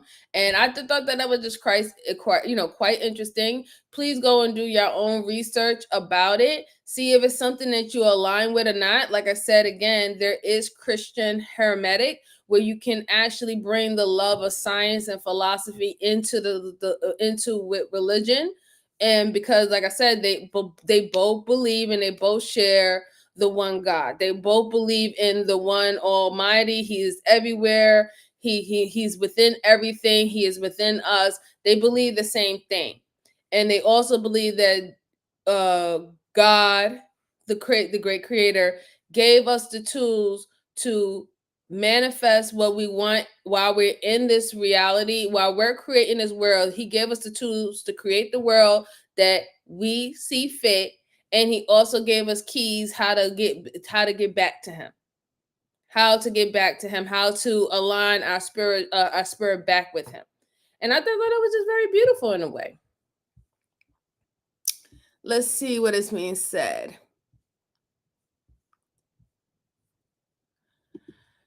So it says, as these certain groups pick certain bloodlines because they're easier to control and or were the same bloodlines that betrayed God, humanity before, but y'all ain't heard that. It says Jesus died at 33. Yeah, 30 degrees vertebrae. Yeah, 33 degrees is 1 above freezing. Yeah.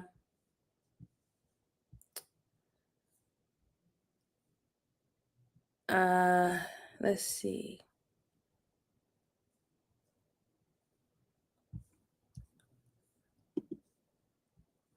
All right, this says the lunar solar cycle refers to the time it takes for the moon and the sun to reach the same alignment they were when the cycle began. This takes approximately 33 years. Yeah. These numbers, all these numbers are all signs. They're all signs, and they're all symbols. They all have hidden meanings. They all have clues. And I think that that's just like that's crazy. That's not crazy in a bad way. It's beautiful. You know what it kind of reminds me of? Y'all remember the movie National Treasure with Nicolas Cage? Every single time he was looking for something, there was a clue here, there was a clue there, there was a clue there. He had to go run there to the bell, and then the bell had a hidden written on the bell that led him to another clue, that led him to another clue to lead to whatever that he wanted to. I think that is quite fascinating, because this kind of resembles that. This kind of resembles that too, that there are hidden clues right amongst us and in our face that is supposed to help us get to God. That is supposed to help us get to God. And that's why I wanted to show what people of Christianity had to say about it, because a lot of people who really do believe in the Bible and stuff, they will, if I didn't show that, they would be like, oh, that's blasphemy. You're being a blasphemer. And I'm like, no, I'm not. Literally, your own religion acknowledged this. They acknowledged this. So I wanted to make sure that I put that in there. Yeah, well, thank you very much, World Class. I appreciate it. So I'm to the point right now. If y'all want to just come up and have a conversation with me, you can. I have a couple of minutes and before I head out. So I'm gonna just put the link down, and I just hope that y'all take, y'all like what y'all heard, and y'all take. I'm gonna put y'all up here. Y'all like what y'all heard, and y'all take, y'all take the information the way how you want to take the information. If you feel like this is something that you want to look into, do it. If not, if you enjoy, just staying strictly within what you learn and what you have manage your life with, that's all great too. So, I just hope that this is just something that just to add upon, because like I said, when I started reading on this, I was just like, wow. I was like, I literally do this in my life, and I didn't know that it was exactly that. I had no idea that it was that. I'm always talking about manifesting. I'm always talking about I need to manifest my destiny. Like even today, I had a business call today, and I was with I was on Sharon's channel. I had to drop off because I'm starting another business, and and it's kind of, I don't know if it's a coincidence or not, but the new business that I'm starting is a DNA testing center.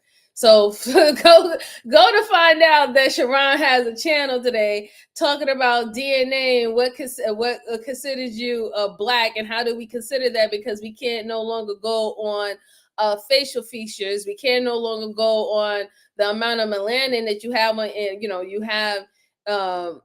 in your skin. We can't go by these things. Those are very superficial, right? To consider one's Black or not, and that how everybody on the panel was not into testing, DNA testing. And I was like I was gonna go up to you and say, hey guys, I'm starting a new business. My new I was on the phone with my partner talking about my, creating a new drug testing center, and y'all not with it. Okay.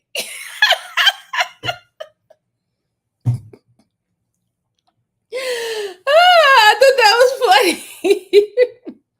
Just so y'all know, please, if you want to start a business, I have a few businesses outside of just being in the armed forces, but if you want to start a business, I really think that y'all need to look into doing drug testing or DNA testing. And the reason why I say that is because you don't have to actually go to school, and so you can be a DOT certified to actually do the actual testing and go through the whole deep of the cells and stuff. You could just be a collector, right? There is literally a certification for it. It only takes 2 hours to get it certified. All you have to do is go look for a lab, who would take the specimen, you collect it, and you send it to a lab, and you can make up to what, $300-$400 off of one test, a drug test, a hair test, whatever. Not so, just think about it. If you're only paying $100, like you charge someone because they needed a paternity test, or they needed a test for drugs, or you wanted to test truckers for a particular company, a company that has 60 employees, and you give the better price if you was to test drug test or whatever, not all their employees, and you charge that company that, all right, for each test, whatever test, I'm going to it's going to cost like $300 or $200. If, let's say, if it's $300 for whatever test, does you work class? Can you say anything? Okay, it is you. Okay. Hello. What's going on? What's up? Yeah, so I was just letting the people let them know, like, listen, like, that is a very lucrative business, even as a side business, and you can hire people and you don't even have to be there. But let's think about the turnover. You could charge for a DNA test for $300, pay a lab to actually, perform the testing for $100, and you already made a $200 profit. Just think, if you would just take 10 people had to come in and take a drug test for work, and you charge them that. Do the calculation. Think about how much you just made in one day. I really think that y'all have to find different ways of becoming a six-figure individual. Creating your own drug testing center is a shoo-in of becoming a six-figure individual. And I'm just doing it just because I just want extra money. Okay. All right. Okay. So what are these things you put in the back? The videos, the ones I made already. Like, oh, okay. Yeah, because I don't know where you be at. So and I don't know where you gotta I gotta rent, so I give it to you. All right, I'm gonna look at these on my own time. So what do you think about my little I think it's awesome. That's what we need to be talking about, is this stuff right here. It's extremely important. So it's like once you see it, you can't unsee it. But like when you realize that this is all they used to teach back in the day, and I mean 2,000 years, like they didn't really do the stories like people be thinking. Like how people be remembering the stories is really irrelevant. It's because, like he was saying earlier, I think it's Dr. Pinoza. What's his name? I forgot his name.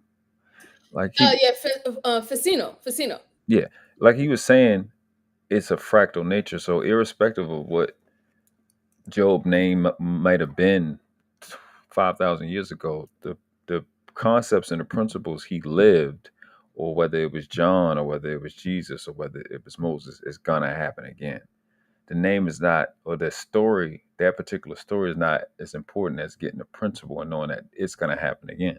Even within our own lives, even within the last year, you've seen the same thing happening. You know how monotonous your day-to-day job can be. It is speaking to the fractal nature of creation, where the same opportunities in principle is going to come up again. So I think people don't understand that the difference between principle and or what is being said about principle. So fundamentally, the foundations will be there. Like we'll go and play football, we'll go and play basketball.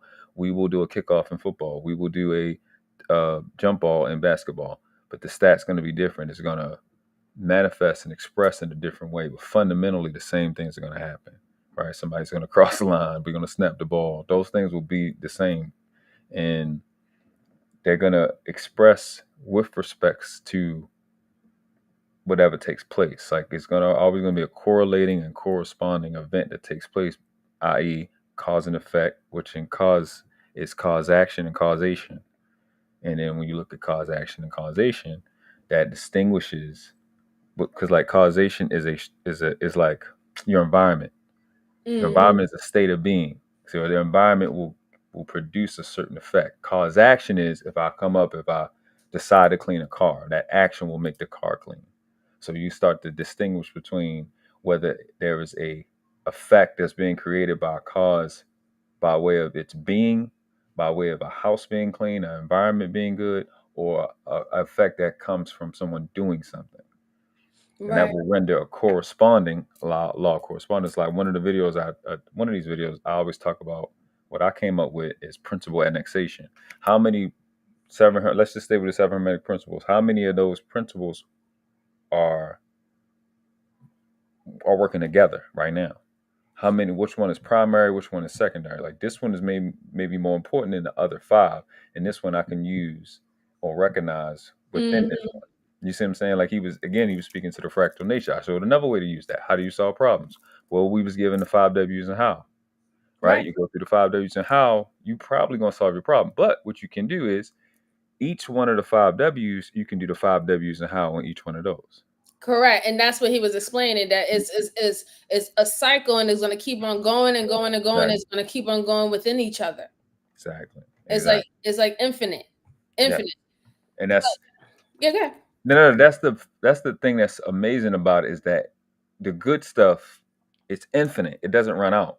We'll run out before it does. So people be like, why do you talk about the negative stuff? Because the negative stuff has a date. It'll end or something. Or a negative person will end. The good stuff I will never finish. It's just endless fun. It's endless opportunities. I don't like if something bad, some so-called bad happens, I learned to accept it as bad. Because I got out of positive thinking. I do accurate thinking.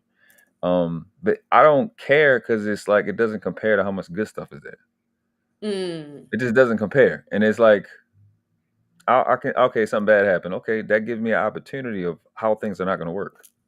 So I went either way.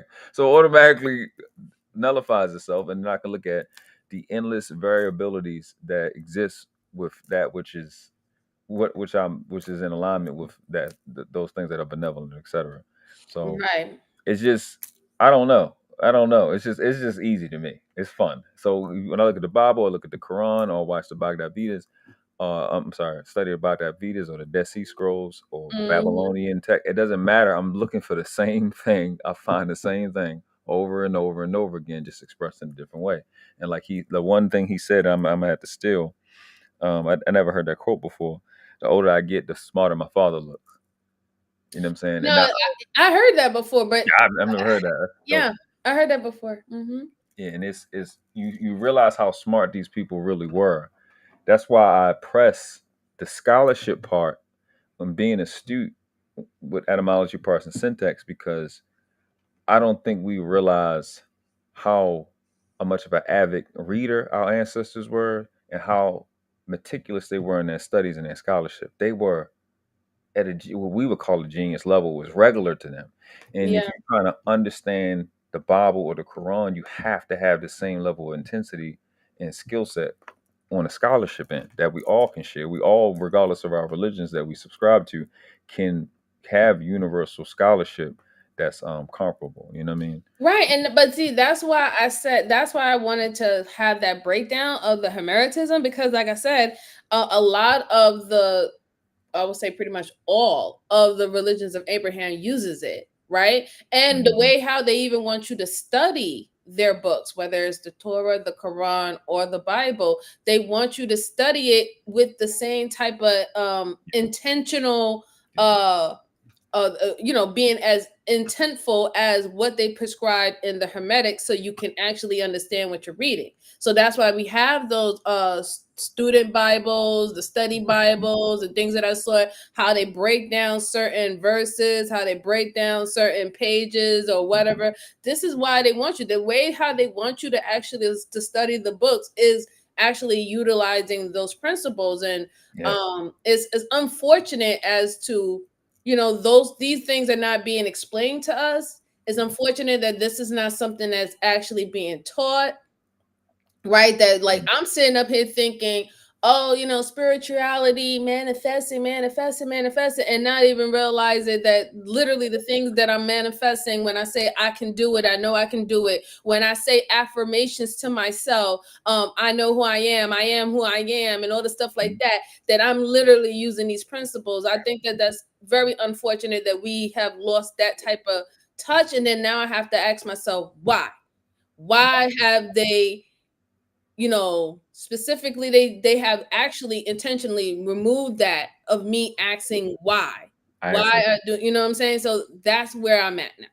I asked that same question, and I got the answer to that question. I've been saying it for about 4 or 5 years now.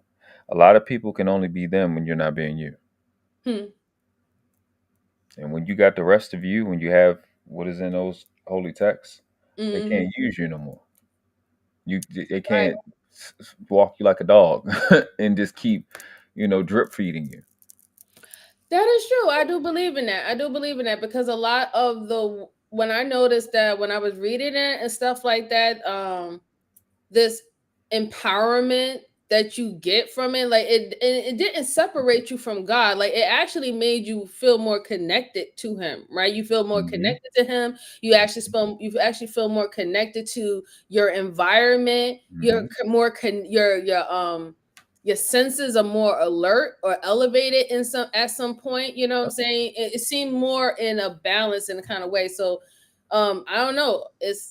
I'll say to me, like now the intent for them to do that, to leave out certain little things that we should know in totality, is because what would happen if everybody learned, if Yeah, everybody learned and knew how to actually reach God, how yeah, to actually, open their pineal gland and really connect the spiritual world and realize that what we're seeing is what is of our creation, right? Is what we have visualized. And that was something that was given for us from God, for us to visualize how we wanted to live and stuff. Like, what if we actually knew that? Then we won't no longer have the 144,000 that's going to be the only ones that's going to be saved. Now, will right. we? That's a fact. You see, You know what I'm saying? So it's like when you start adding these things together, you're like, wow, like they really are using it, and they're using it today because yeah, they're talking about it now like this is something old that is not being done. Literally, they showed it in the video. Our own country is literally formed off of it. yeah. Every inch of it, the entirety of it. The financial system is Babylonian. The penal system is draconian. It's a lot. They Mhm. are using all of this stuff nonstop, and it goes to what the doctor was talking about with the placebos, right? Mhm. The way you think literally will change your health. One of the Right. other things, and that affects your genes. That's why I started studying and implementing concepts of epigenetics. The same Okay. doctor that you were playing earlier, he has another video where he talks about. He might even said it in this one. I might have came late. He talks about cancer and how 23 genes have to change for you to get cancer within your lifetime. 23 genes.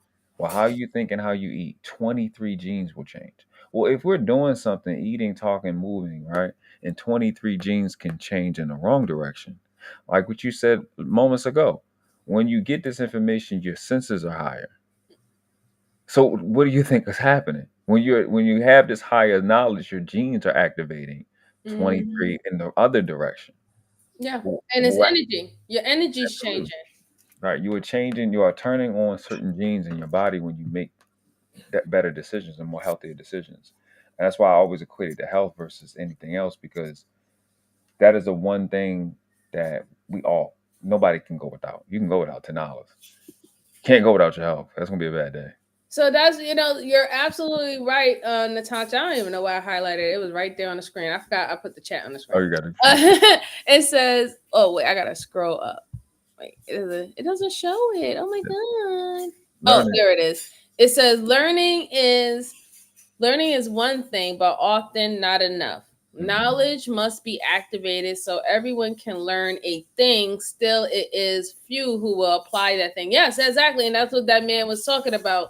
That you can acquire all the knowledge to do everything, but if you don't know how to apply it, then it Mhm. doesn't matter. It's worthless at that point. You have to learn how to apply it. You have to also have intent. And if you don't have none of those things, Mhm. it's not going to work. This is why people can have the same type of job and one business fail and the other ones don't. There's a reason. Not trying to say that sometimes things doesn't happen, But there's a reason why you could be in the same career field and one is not successful and the other one is successful. Maybe one had more intent and it was like literally 0-1 focus on just completing that, doing that, whatever. All his energy and everything was just focused on accomplishing that. And then the other one who's in the business, yes, he was focused on that, but guess what? What did the other video talk about? The distractions, right? They was talking about how when someone, what Jordan Peterson said, when someone tells you about this or tells you about that, is literally someone providing a new portal for you to choose a different trajectory, a new path.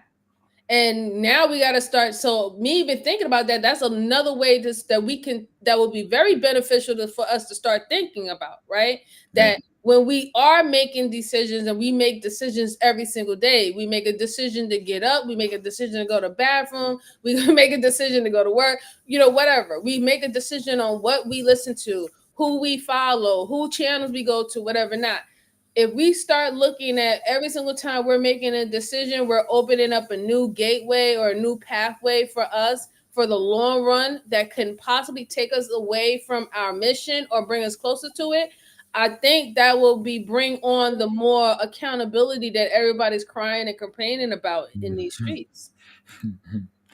Yeah, some people crying about it for other reasons.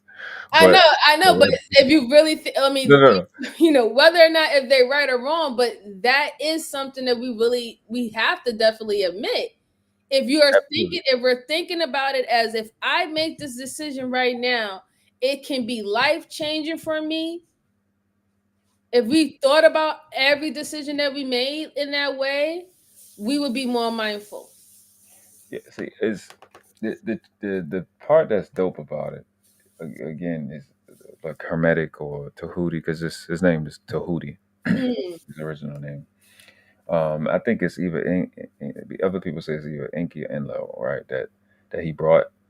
The most important that I can share, the most important law out of the 7 Hermetic Principles is the law of correspondence. That's the one you're going to see the most consistent in your life over every other law. It's my favorite law. It's as above, so below, as below, so above. So below, yeah. I love that axiom. I really do. As within, so without, as without, so within. So it's not just a depiction; it is telling you universal order at the same time. And that is true. Whenever something, like my mentor used to say, nothing is as good as it seems, nothing is as bad as it seems. So as bad as it may seem, you'll have a correlating effect, just like the law of cause and effect. It will have a correlating, just like the law of polarities. It will have a correlating or corresponding thing that will, or opposite, right, or harmony. And then, like if you look at the word correspond, the word harmony is in it, is in the definition. There is a law called the law of harmony. You know what I'm saying? And then you really can, with the words alone, you can go from one law to the next law to the next law, like you're leapfrogging. And like, you know what I'm saying? Like if you were a refugee, you go from one safe house to the next safe house to the next safe house. Like if you stay in accordance with it, like if you made a decision, like you was talking before, if you make a decision that you want something and you get these other 3 offers, it is on you to identify the polarities, to look at this thing, know its vibration, know its rhythm, and be able to continue to choose what you already chose. Right. Corresponding. This decision is going to be corresponding with the previous decision. Do you know the principle of as if?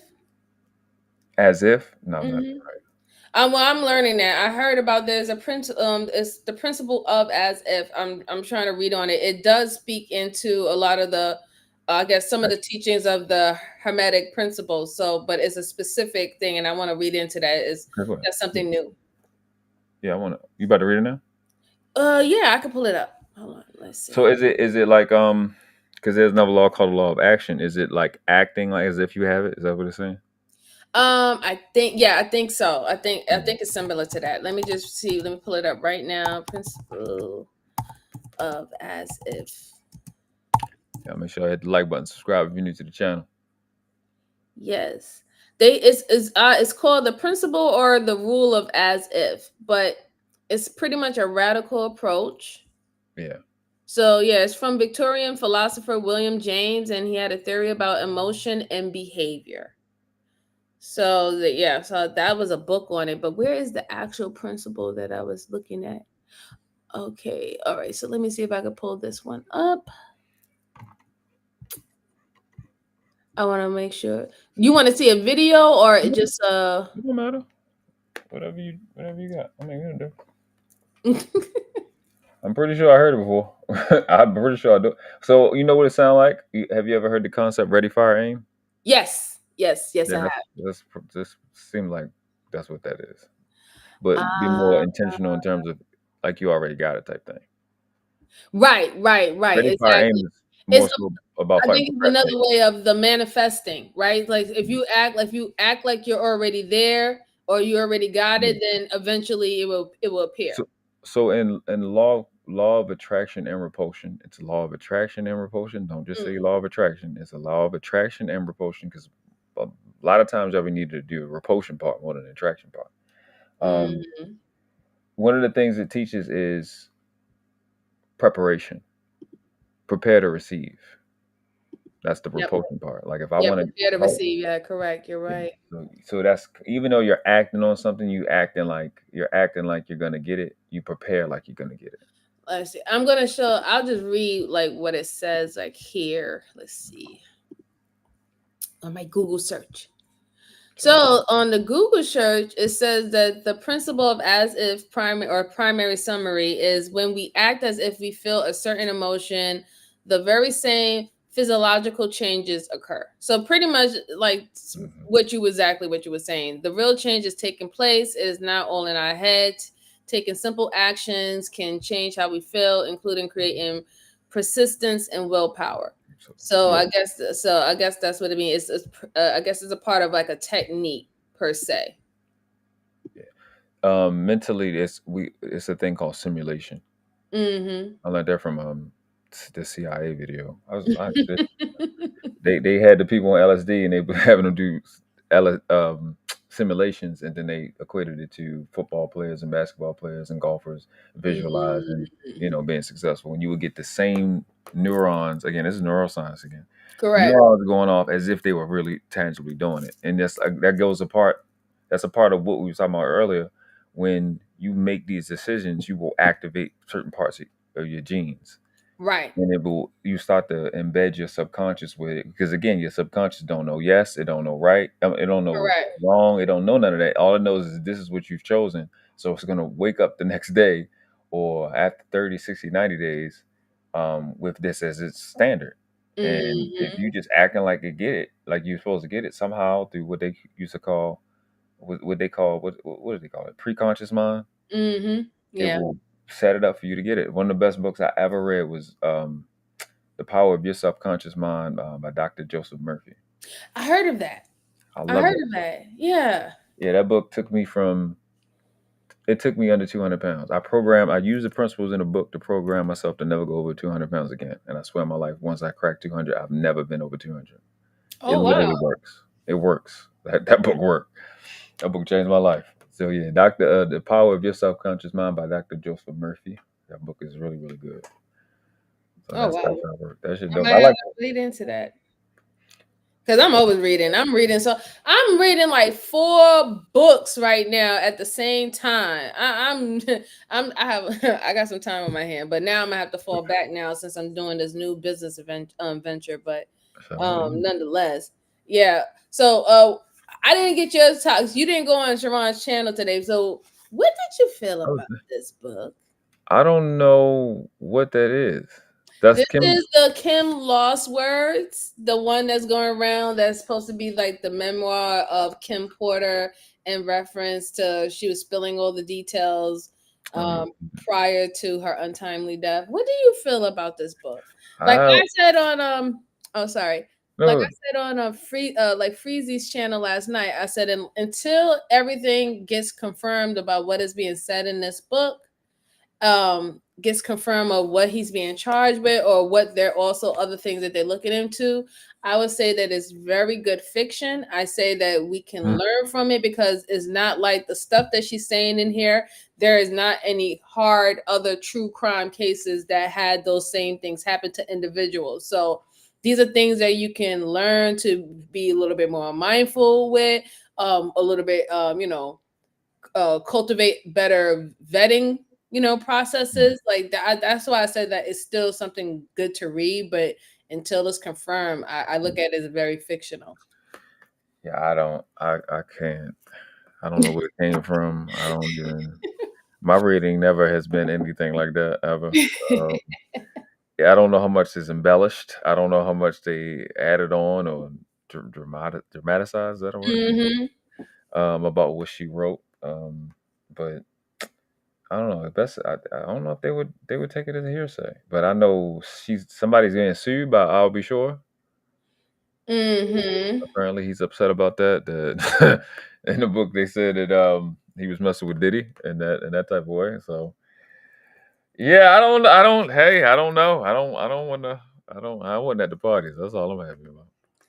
I hope so, because Natasha said who profits from the book sales, her estate, follow the money and you'll get close. Yeah, I mean, I would definitely hope that her estate does. I mean, I definitely hope that her children does, because if that all that money is going to this individual who decided to, publish this, and none of this is going to the estate or her Oh daughters, no. I would feel a certain kind of way about it. Absolutely. I don't even think I would play around with that. I would probably boycott.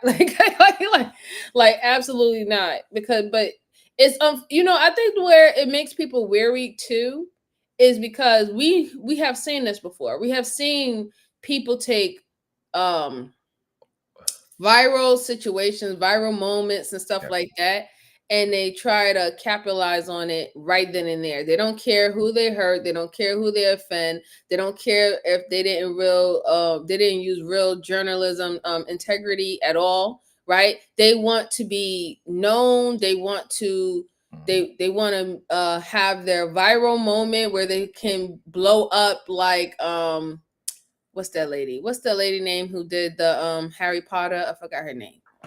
Damn, I forgot the lady name. What is that? Oh my god! And I'm a Harry Potter fanatic, and I forgot this lady's name. What's that? Hold up. J.R. something. Love something like that. Came and gone.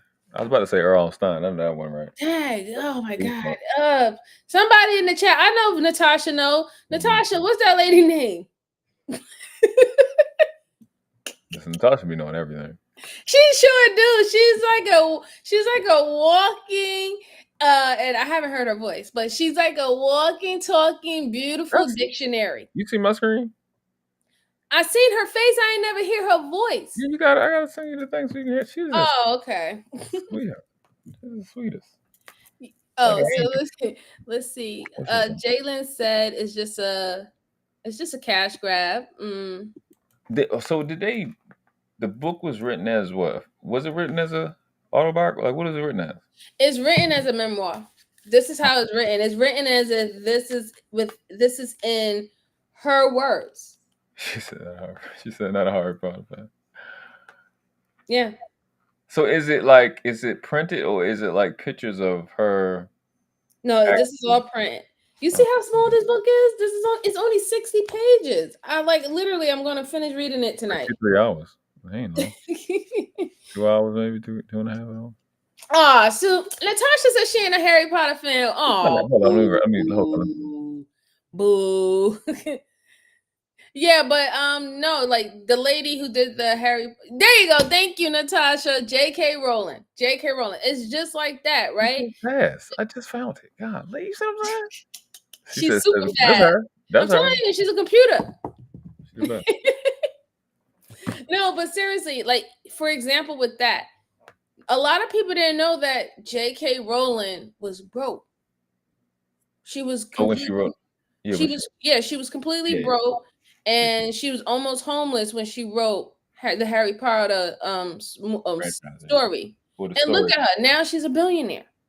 She's a billionaire off of this. You know what I'm saying? She got a whole movies and everything and all that stuff like that. So people want to make those big breaks. You know, people want to get their name out there, especially if they're struggling writers or struggling publicists and stuff like that. Everybody's looking for that big break to put their name on the map, right?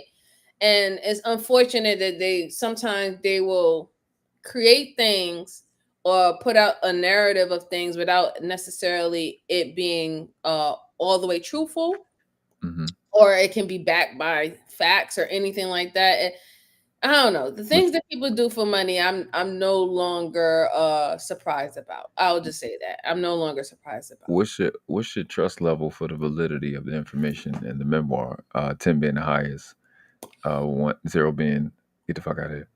Okay. So so far from what I read, my trust level for this book is averaging at a 6. And the reason why is because there's things about Diddy's past that I can always go back to that will correlate to why I believe some of the things in there that was said in there is true.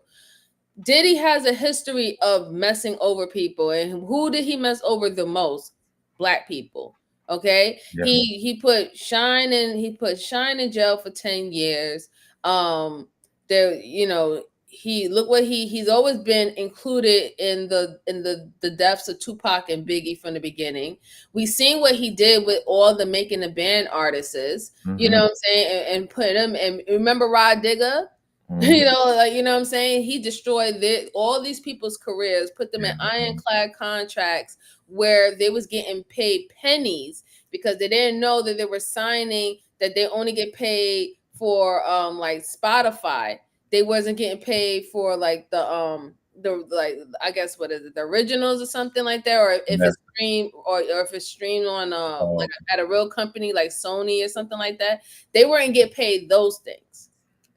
They weren't getting paid those type of royalties. They was only getting paid off of how many plays they got on Spotify. And if anybody who sell music on Spotify or all those other little streaming stations, you know, they pay you by the cents of the, you know, like what, like cents of the penny or something like that, like pennies, absolutely pennies. So we have all these things that we seen. Yeah, she was on welfare. J.K. Rowling. Yeah, she was on welfare. But we had all these things, and to look back into his history, to see that he was not a nice man. He was not a stand-up guy. He didn't do people right when people trusted him to, you know, bring their career forward and stuff like that. We have all this.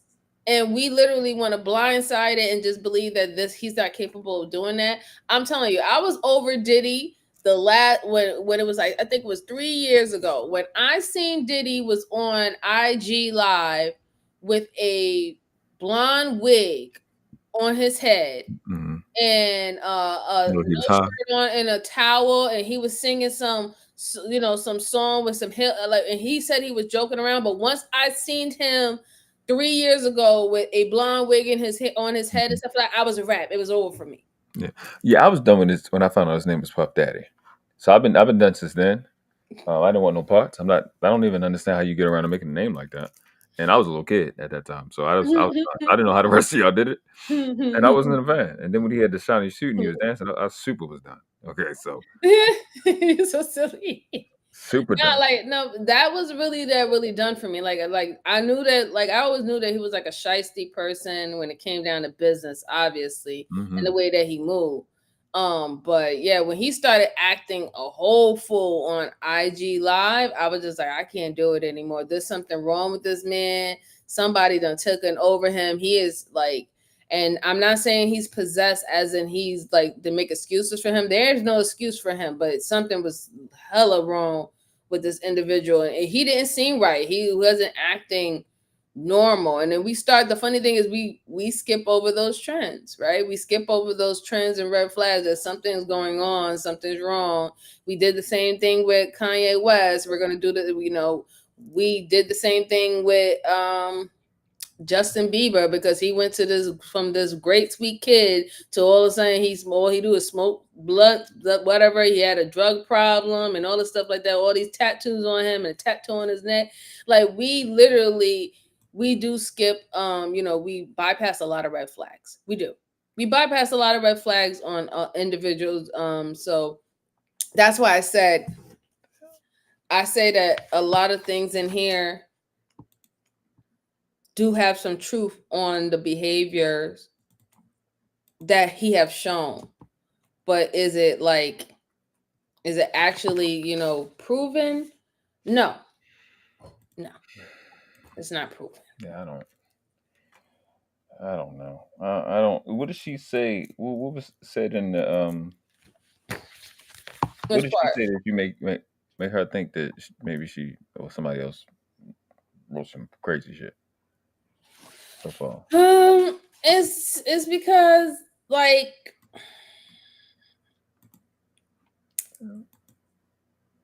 I don't know. It's like to me, it's in some parts of it, it made it seem like she was, I guess, in a way, like too much of a victim. Like if she felt that she was in danger, and one of the things that I'll be sure said is that she would confide in him about everything that was going on, especially when it came down to with the parties, the freak offs and stuff like that, that there were underage women and all the stuff that was there and the stuff like that, and she had to tell somebody. So again, it's like, okay, you see all this, right? And we understand that you've been, if you've been abused by this man physically and all the stuff like that, or verbally abused, or basically said that I would destroy your career if you open up your mouth and say that, because we know that this is what people with that type of mindset would do, right? If they're abusers. It's just like when I read it, it sounded like she had no other way. But if you're informing all these people that all of this is going on, why ain't none of your family members kicked in the door, waving the 4-4 and got you out of there? That's the same thing with Cassie, then, right? Right. You know what I'm saying? Like, why did none of your family members, if you're telling everybody that all this is happening and you said, please help me, please help me, please help me, why didn't they come in there and be like, all right, we shutting everything down. I'm coming to get you. And if he has a problem, the police is outside. I got my Glock on me. What's good? Right? Like we have seen this before. So it's like, I didn't understand it. It just seemed like nobody was there and everybody just like, oh my God, I can't believe all this is happening, but we got to be strategic because we're going to, our whole lives are going to be ruined, which I kind of get, right? Because there is a lot of power and he had a lot of power players around him, right? So you don't want to get to the point where you're blackballed because, like I said, look what happened. Look what he has done to people's careers. They have never came back from that. What was it? Day 12? That boy group never came back from that. Danity Kane never came back from that. Ryan Digger and all. None of these people came back from that. You don't even, they're literally regular people. They've been blackballed out of the music industry. Like nobody would touch them or pick up any of their new work or material at all. The only one I see still pushing is Ines, and that's because he in battle rap. Right. I don't think nobody else is. Who else? Am I missing somebody? No, you remember the white girl? I forgot her name. Aubrey, right? The last time I seen her, she was doing a show, was like it was supposed to be a celebrity like dating show, like where how they be in the house and they're sitting there, I don't know, like they're just trying to connect with them. And yeah, she was on one of these shows, and I think the guy from Jersey Shore, the DJ, he was there with her, and she was trying to hook up with him, and he didn't like her, right? So but it was like one of those type of shows. It's like where celebrities who were like D-list celebrities go to die. Those type of shows. And that was the last. And even on that show, she was talking about Diddy. She had broken down and told everything about what happened with Diddy and how she said that he didn't want her, he didn't want to let her go. He wanted her to have a sexual relationship with him. She realized that he was only, they were in their contract, they was only entitled to get paid from streaming and not nothing else. So all the shows that they did and Danity, and Danity Kane and all that stuff, all the shows, all the concerts and all that stuff that they did, they didn't get any of that money. Not 1 cent. That's abusive. Mm-hmm. That's too much. That guy, he out of control. They didn't get none of that money, and she said it all in that show. She was telling everybody everything.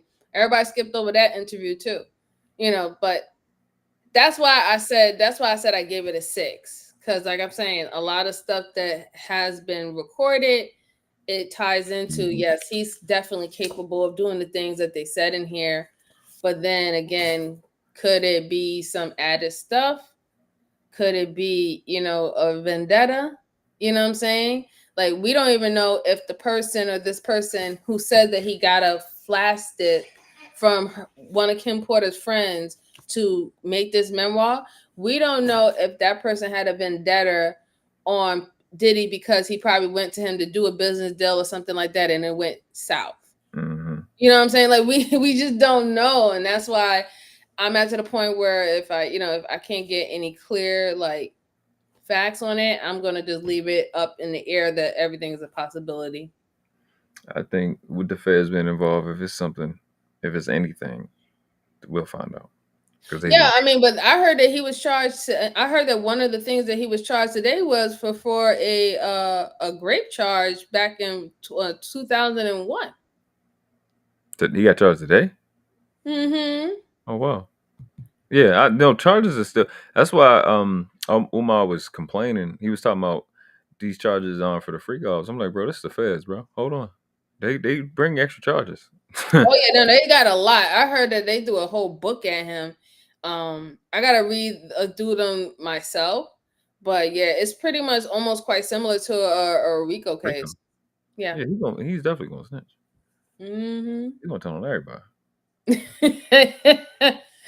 I don't know. I mean, if he does, then I would think that would be wise. But because that, tell you the truth, that is just what they wanted anyway. They only did this to him, and the reason why they're treating him in this type of way by having him in the Brooklyn jail is because they want to make him so uncomfortable to realize that if you don't squill and give us the big fish, this is where you're going back to. This is how it could be. Mind you, this has never been Diddy's life. Like, people don't understand. Diddy was raised wealthy. He was with a wealthy, influential family, period. He went to prep school. He didn't do none of this hood stuff. He doesn't know nothing about being in East New York. He don't know nothing about being in the Bronx. He don't know nothing about that. Mm-hmm. He don't know nothing about that life. That boy was raised proper in prep school and all that. Hanging around all them gangsters, talking like being. I didn't even know that. Mm-hmm. He was not there ain't nothing hood in Diddy's family or anything like that. No, Yep. He was his mentor. One of his mentors, who was like a godfather for him, wasn't it Quincy Jones or something like that? I forgot his name. Yeah, he's mentoring him already. Yeah, he was raised by these individuals. So it's like, nah, he didn't have according to Sharon, he didn't have the same Black experience. You see? Hey, he had the experience, all right. I think it's gonna be nasty. But you know what? We look back at the beginning of this year. Cat Williams was right. We was kind of hoping that it all come tearing down. But yeah, I've seen these things coming for a minute now. I told people, I was talking about the child deletions and child mistreatment and violence, or whatever word I'm supposed to use. I knew that was going to come, and this going to have to come too, because this people like, the world is just tired of the foolishness and weirdness and the stagnation that's coming with art being suppressed, truth being suppressed, and people getting away with shit, man. The more degenerate the culture gets, the more envious and jealous people gonna get when they watch you get away with shit and they can't get away with shit. It's not gonna happen.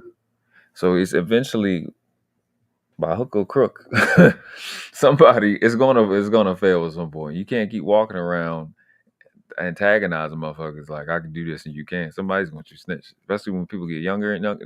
When your crowd and your market gets younger and younger and younger, and the principles start to lose, like you start to lose concepts, the bill's gonna come due.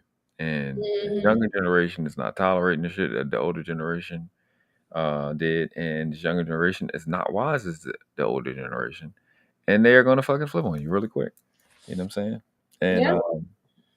it's a wrap, bro. It's a wrap for this guy, and he's gonna snitch on everybody. And y'all, you know, he's salty, MJ, because when the Cassie thing happened, he was saying like, "Where's my friends at?" Well, I remember him doing a live. Where is it? Where is it? Yeah, he's everybody going down because he already look at it like, "Hey, I'm no Diddy, no me, me."